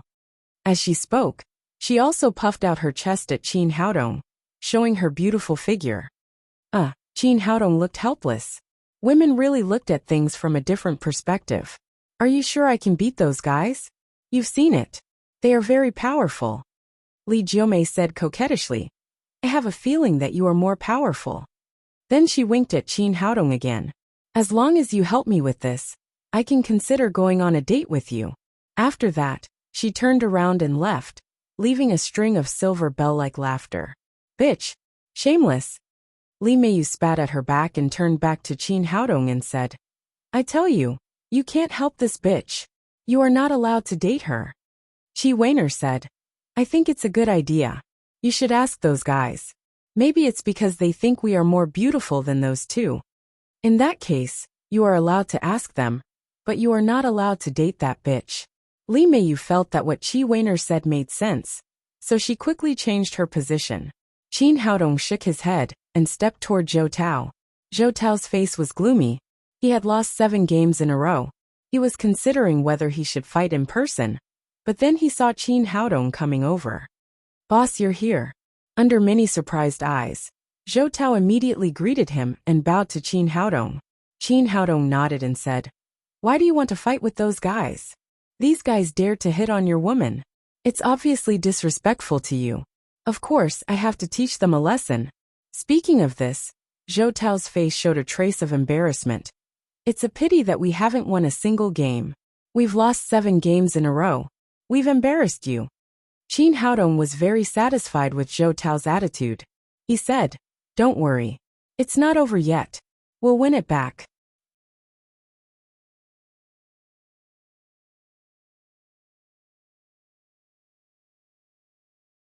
Chapter 527. You Huaxia people still want to win? You're dreaming. With the arrogant voice, Ji Ningquan came over with An Qishuan and Pu Zaixiang. Ji Ningquan said proudly, Huaxia people, you can't win. Admit defeat as soon as possible. Zhou Tao said angrily, You guys want to challenge our Huaxia people? You're dreaming. And Qishuan said, Do you Huaxia people only rely on words? Don't you see how many times you've lost? It doesn't matter how many times you lose. As long as my boss is here, you will never win. If Zhou Tao was not sure of winning before, Qin Haodong was full of confidence after his arrival. With such a supreme power expert, they would not lose in any case. Ji Ningquan looked at Qin Haodong and said, Qin Haodong, right? I've heard of you. You have a little ability. You've beaten a few hooligans. The school has also given you a commendation, but you are definitely no match for us. We are Taekwondo masters. Those hooligans can't compare with us. You'd better not lose face as soon as possible. Qin Haodong smiled slightly and said, We haven't fought yet. How do you know? Ji Ningquan frowned and said, Since you're not convinced, let's have a fight on the stage. Qin Haodong said, We can have a fight, but we can't fight like this for nothing. We have to make some bets. It's not necessary. We can't lose. Don't be so confident, okay? It's a normal fight. There will be winners and losers. No one will always win.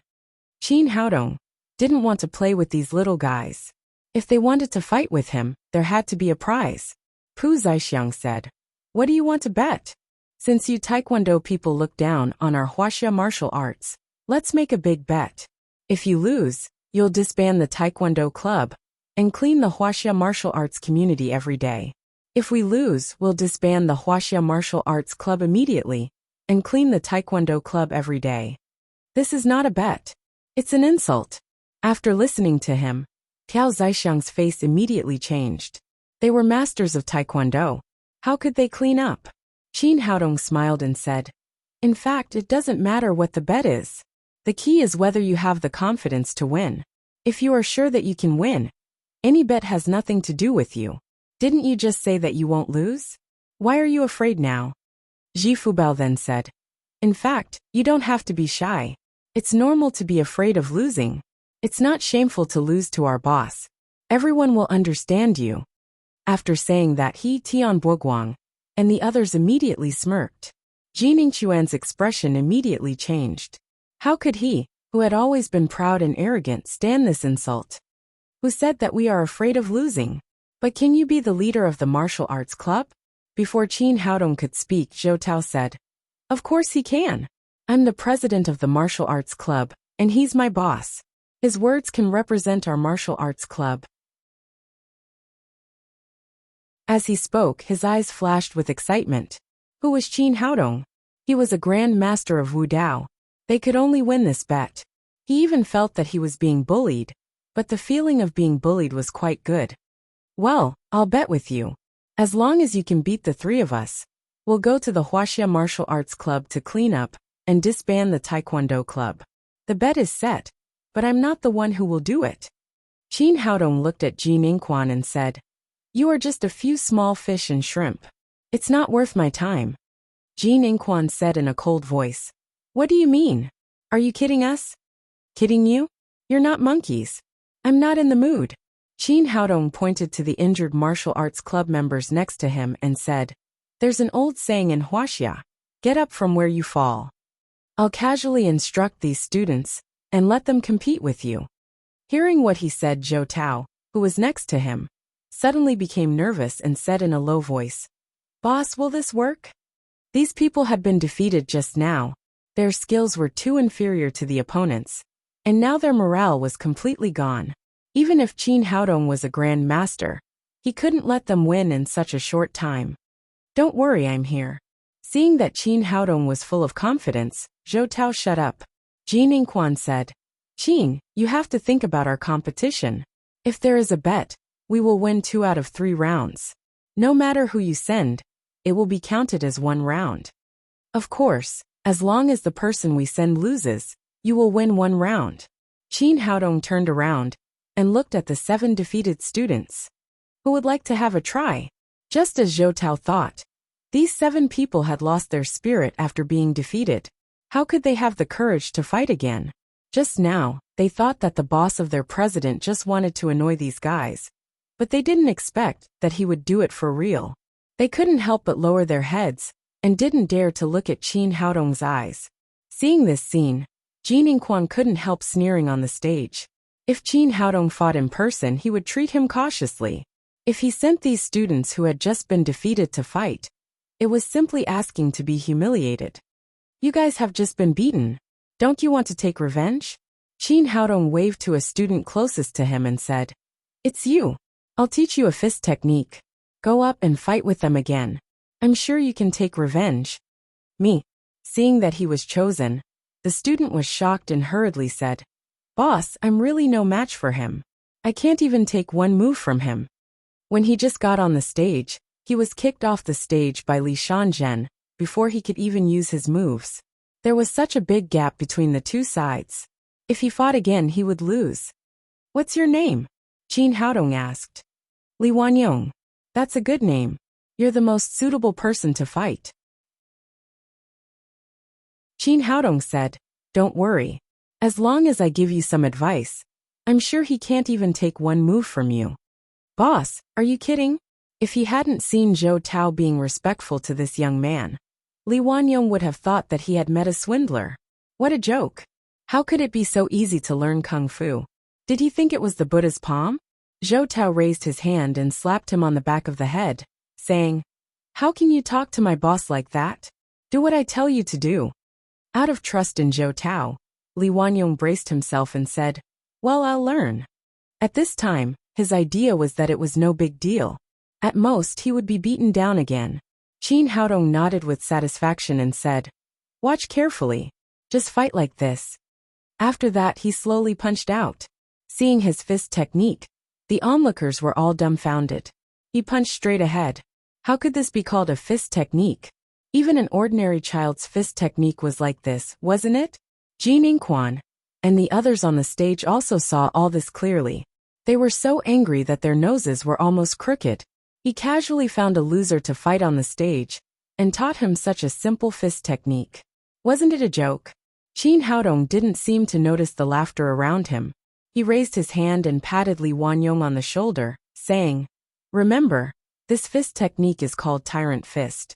When you make a move, you must go forward without any hesitation. Hearing his words, Li Wanyong had the urge to cry. Brother, do you want to kill me? How can this fist technique be called Tyrant Fist? And go forward with indomitable will? Just tell me to rush up and be beaten by my opponent. But at this moment, A huge force suddenly filled his body, giving him an impulse to overturn the arena. What's going on? How did I suddenly become so powerful? Before he could figure it out, Qin Haodong pushed him onto the arena and said, "Go ahead, just do as I say." He had just added a King Kong talisman to Li Wanyong's body, and at the same time left a trace of greenwood genuine qi. In terms of strength, he could definitely kill the three of them in seconds. Li Wanyong walked onto the arena for the second time. Qin Haodong shouted from behind, "Just do as I taught you. Use Tyrant Fist to defeat them." Jin Inquan and the others were about to explode with anger. "You want to defeat us brothers with such a weak fist technique? Isn't this a humiliation?" Piao Zaixiang stopped Li Shanzhen, who was about to enter the arena, and said, "Brother, you've been tired for a long time. I'll fight this round." After that he strode to Li Wanyong and shouted, "Boy, make your move."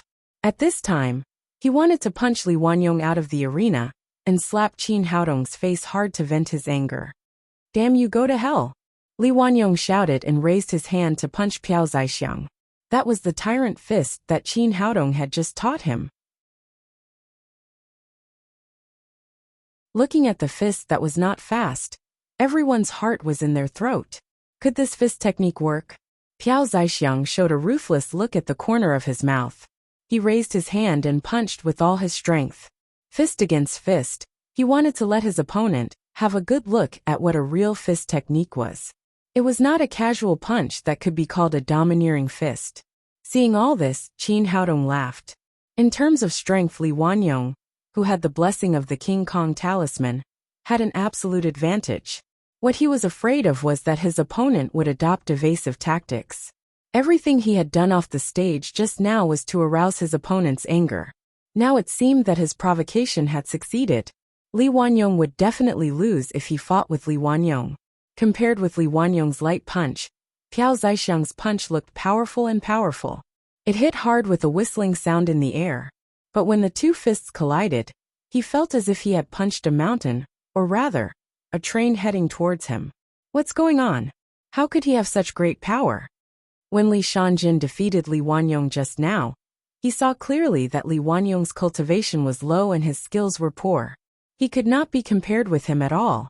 How could he have such a strong fist force now? However, he no longer had the chance to understand this question. After the two fists collided, his entire body was like a cannonball that was shot out. He suddenly flew out and directly fell into the ring. "I won. I really won." In the ring, Li Wanyong looked at his fist and couldn't believe it. He had really defeated his opponent with one punch. It was so powerful and domineering. And the man who gave him all this was the man who looked younger than him in the audience. When he came to his senses, he ran down the ring and went straight to Qin Haodong. He said sincerely, "Boss, please accept me as your disciple.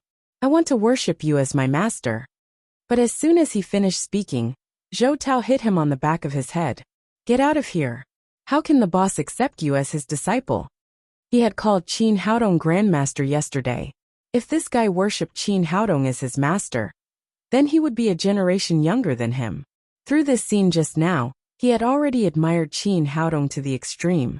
With a casual instruction, he could make the weak Li Wanyong defeat the powerful Piao Zaixiang. This was definitely not something that ordinary people could do. Qin Haodong said to Li Wanyong with dissatisfaction, "I just told you to go forward with indomitable will. You didn't understand what I said at all. Otherwise, this punch would at least make your opponent vomit blood."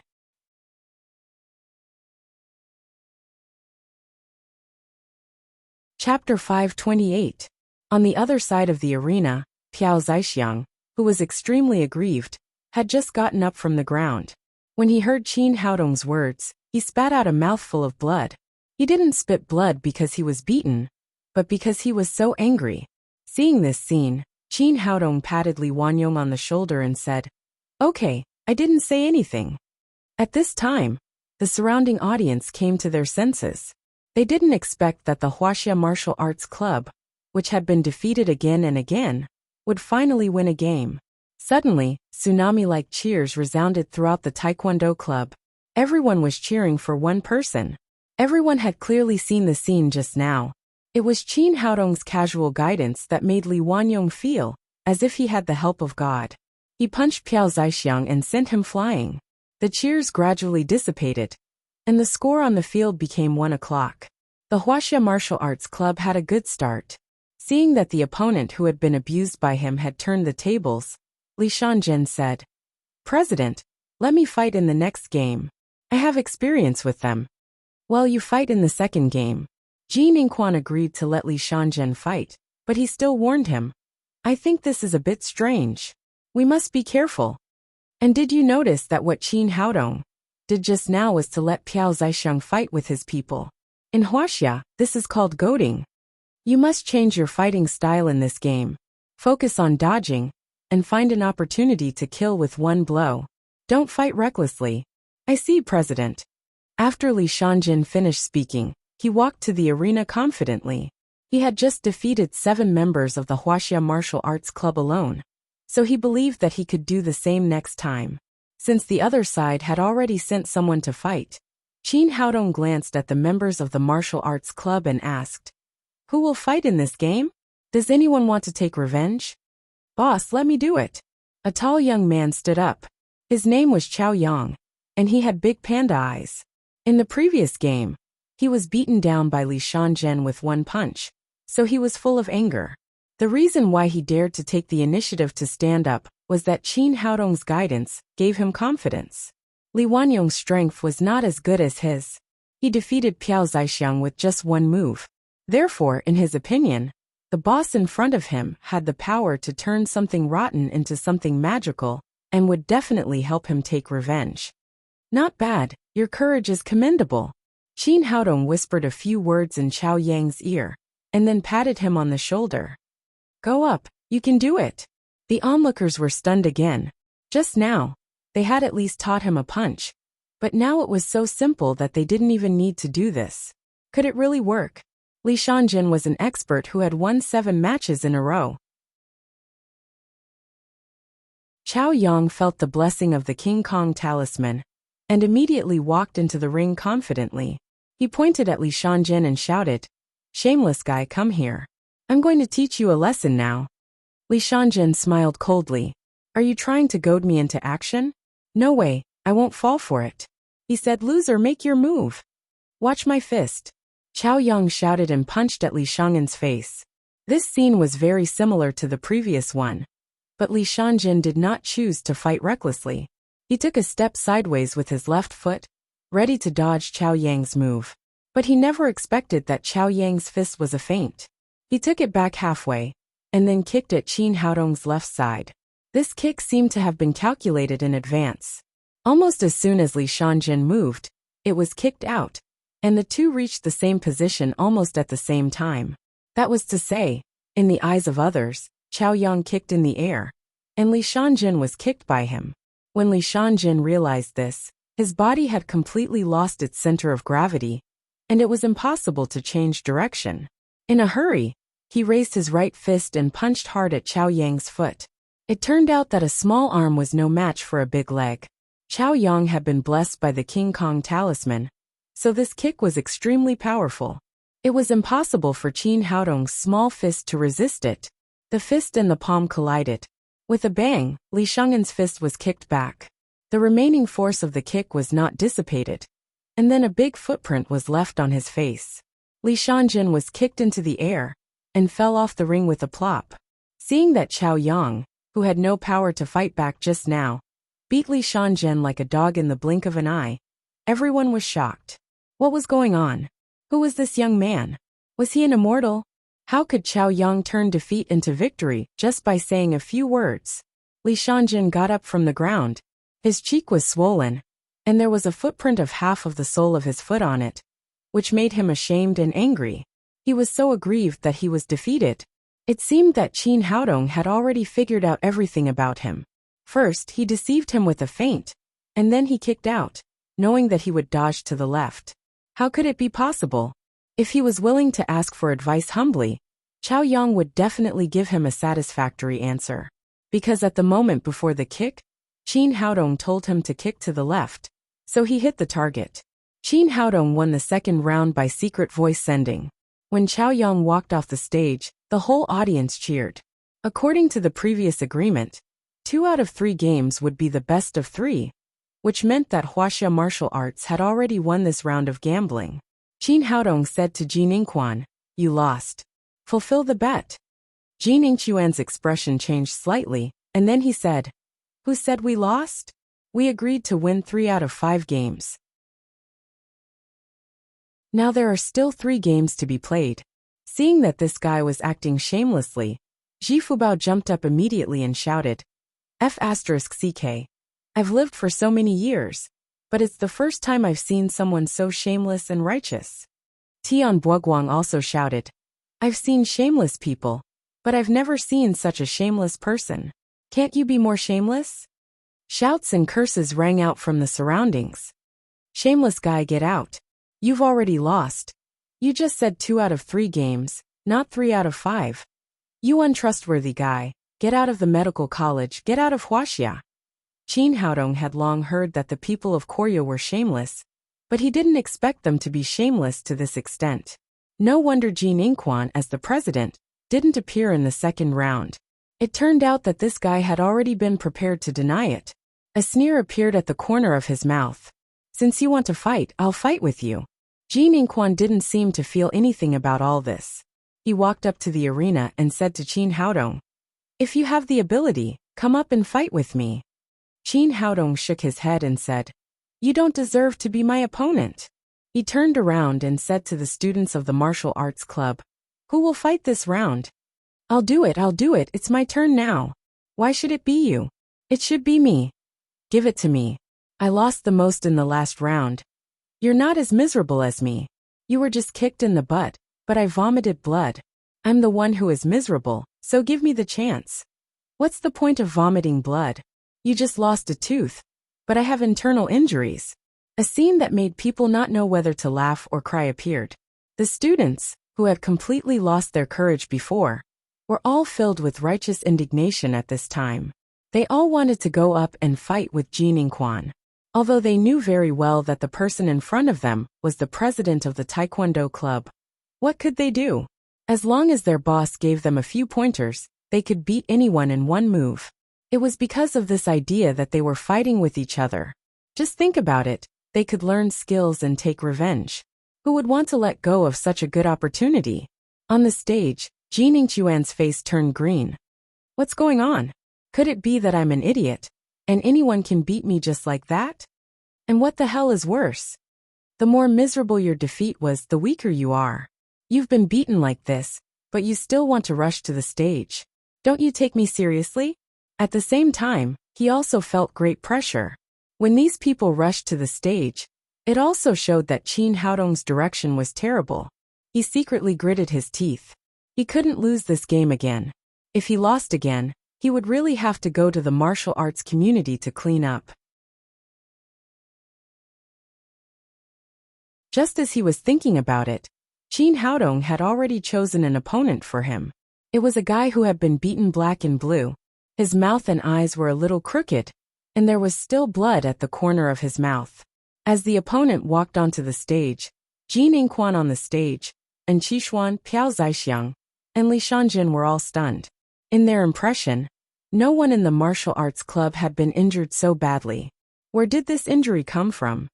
Could it be that in order to compete, he beat himself up like this? It must be like this. Jin Yingquan instantly confirmed his idea. This guy deliberately beat himself up like this in order to compete with me. Otherwise, it would be impossible to explain his injuries. At this time, the most miserable opponent said to him, "I'm Baikan. Please enlighten me."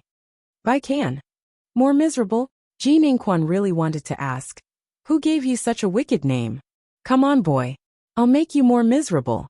Jin Yingquan said as he put on the starting gesture of Taekwondo, and then punched Baikan in the face.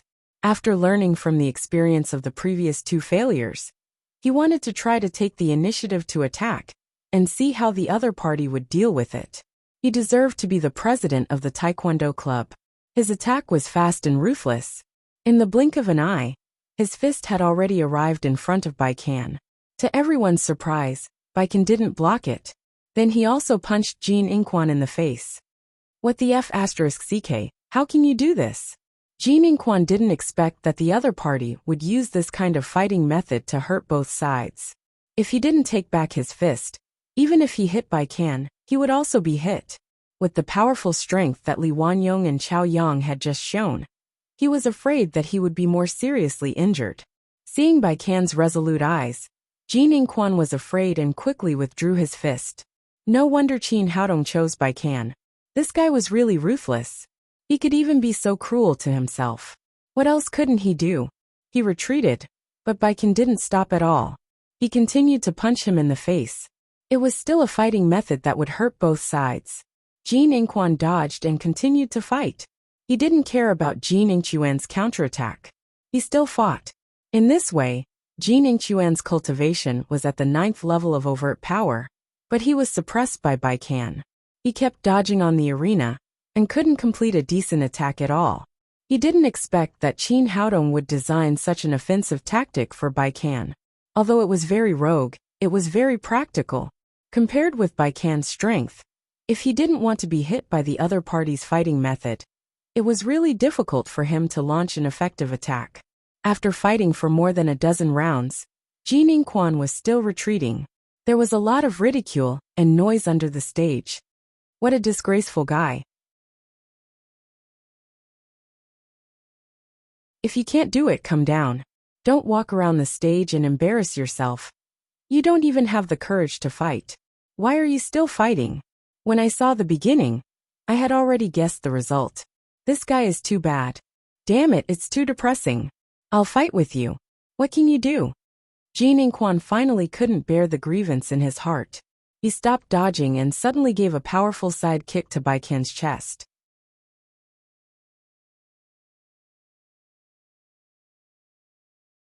Chapter 529. In the face of Kim Yanquan's kick, Bai Can kicked him in the chest with the same routine and the same method. However, this time, Jin Inquan did not choose to dodge.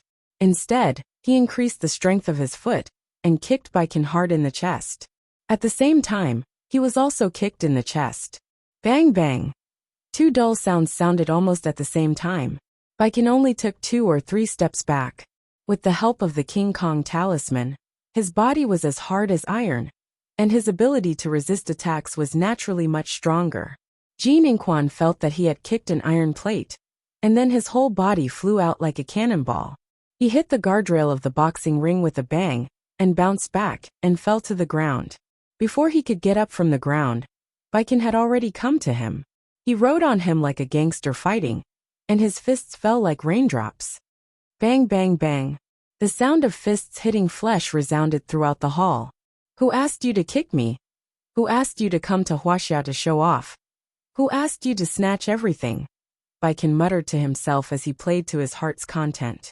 Jin Inquan originally wanted to resist with all his strength, but when his moves fell on Bai Can's body, it was as if he had hit an iron plate. It was of no use at all. He wanted to take back his hands to protect his head, but under Bai Can's heavy punches, how could he protect it? In the blink of an eye, he was beaten like a pig. He wanted to admit defeat, but he couldn't open his mouth at all. At this time, the thing that Jin Inquan regretted most was that he didn't prepare a referee before the game. Now he couldn't admit defeat even if he wanted to. He could only let Bai Can fight to his heart's content. Not long after, he felt dizzy from the beating, and he felt like he was about to die. At this moment, an angel-like voice sounded in his ear. Okay, stop fighting. Qin Haodong went to the ring and raised his hand to stop Bai Can. Then he squatted down and looked at Jin Inquan, whose head was like a pig's, and asked, "How about it? Do you admit defeat?" This guy had just turned the best of 3 games into the best of 5 games. If he was let go now, he might make the best of 6 games out of 10, so he had to make sure first. Thinking that if he admitted defeat, he would have to clean up the Huaxia Martial Arts Club in the future, and disband the Taekwondo Club that he had painstakingly run. Jin Inquan didn't say it in the end. Since you don't admit defeat, the game is not over yet. Qin Haodong waved his hand to Bai Can. Go on. Bai Can was really fast. In the blink of an eye, 3 or 4 punches landed on Jin Ingquan's face. I admit defeat. I admit defeat. Jin Inquan didn't know when he would be beaten if he didn't admit defeat, so he could only say the word admit defeat, in humiliation. Hearing that the Korean finally admitted defeat, the audience immediately cheered and applauded. And Qixuan, Piao Zaixiang, and Li Shanjin were pale. They had lost this challenge, and they had lost completely and aggrieved. The taekwondo that they had practiced for so many years was like a child's game in front of this young man from Huaxia. They were easily suppressed to the point that they couldn't even lift their heads. Are you really admitting defeat? Are you sure you won't regret it? I'm sure I admit defeat. I won't regret it. When I go back, I will disband the taekwondo club and go to the Huaxia Martial Arts Club tomorrow to clean up. Jin Inquan glanced at Bai Kan, who was still riding on him. This guy's eyes were shining with excitement, as if he was waiting for him to regret it. Good attitude. Since you are sure to admit defeat, I announce the end of the game. After Qin Haodong finished speaking, he waved his hand and let Bai Kan stand up from Jin Inquan. Jin Inquan stood up in embarrassment and felt that all the bones in his body were about to break. He turned his head and was about to walk down the ring, but he heard Qin Haodong say, "Wait a minute, I still have something to ask you." He was so scared that he trembled all over and asked nervously, "What else?" Qin Haodong said, "Why did you choose the 4 female students of our Chinese medicine class this time? There are 2 other campus belles in our school. Why didn't you choose them?" This question was asked by Li Jiumei, and at the same time, it was also a question in many people's hearts. The scene immediately quieted down, and everyone was waiting for Jin Inquan's answer. Seeing this question, Jin Inquan breathed a sigh of relief and said, "Because in the eyes of our people Feng Wu, who ranks first, is too boring, and the second campus belles are not to our taste. The 4 female students in your class are more beautiful." After he said this, Nailan Wushuang, Li Meiyu and the others immediately smiled. Although they hated Koreans and didn't take Jin Inquan seriously, they still liked to praise him. This proved in a disguised way that the list of campus belles was not authoritative, and their beauty was not inferior to that of the first 2 campus belles. Some were happy and some were sad. Some were happy and some were angry. As soon as Jin Inquan finished speaking, he saw a slim figure rushing to the ring and kicking him to the ground. Then she took off the high-heeled shoes on her feet and hit him like raindrops, regardless of where his head and butt were. "You said that I'm not beautiful, and you said that I don't have a taste. I'll beat you blind guys to death." It was Li Jiumei, who was standing under the stage waiting for the answer. Obviously, she was extremely dissatisfied with Jin Inquan's answer. She was not very happy when she was ranked second among the campus belles. Who knew that these guys dared to belittle her appearance? It turned out that the lethality of the high-heeled shoes was no less than that of Bai Kan's fist. Soon, Jin Inquan rolled all over the ground and screamed, "Poor Jin Inquan." Until now, he still didn't understand where this unexpected disaster came from. Fortunately, at this time, An Qixuan rushed to the ring and saved him. "Blind guys, don't let me see you in the future, or I'll beat you every time I see you." After that, Li Jiumei put on the high-heeled shoes. When she turned her head, the angry expression on her face immediately changed 360 degrees. She said to Qin Haodong in a sweet voice, "Handsome boy, I didn't misjudge you. You do have some skills. Thank you for asking this question for me. These bastards have no taste, but I still want to thank you. Well, I'll give you a chance to go on a date. After school tomorrow, let's meet at the top of Gentleman Mountain." Feeling the murderous eyes of the girls under the stage, Qin Haodong quickly said, "Sister, forget it. I'm very busy." "Handsome boy, are you refusing me?" Li Jiumei said as she swayed her sexy body to Qin Haodong. First, she straightened her towering chest, and then licked her delicate red lips. "Handsome boy, do you know how many men in our school want to go on a date with me? This opportunity is very rare. If you can satisfy me, I may go to bed with you." Qin Haodong was embarrassed. He was flirted with by this sexy woman in public. For a moment he didn't know what to say. "Handsome boy, I'll tell you a secret. I never use my teeth to eat bananas." Li Jiumei hugged Qin Haodong's shoulder and breathed into his ear. "That's a deal. Let's meet at 5 o'clock tomorrow afternoon. After that, she giggled and turned to jump out of the ring. Vixen, you shameless vixen. Under the ring, Lee Meiyu gritted her teeth angrily. Chi Wonner comforted her. Meiyu, don't be angry. Haodong won't go. Lee Meiyu said angrily. How do you know? I think his soul has already been taken away by this seductress. Qin Haodong just walked out of the ring and said with a smile. No, I'm still here. Lee Meiyu said. I'm telling you, you can't go tomorrow night or I'll. After thinking for a long time, she really couldn't think of anything that could threaten Qin Haodong. She could only say, I'll ask my sisters to ignore you. Qin Haodong said, Okay, I won't go. From the bottom of his heart, he really didn't want to go to Li Jiumei's date.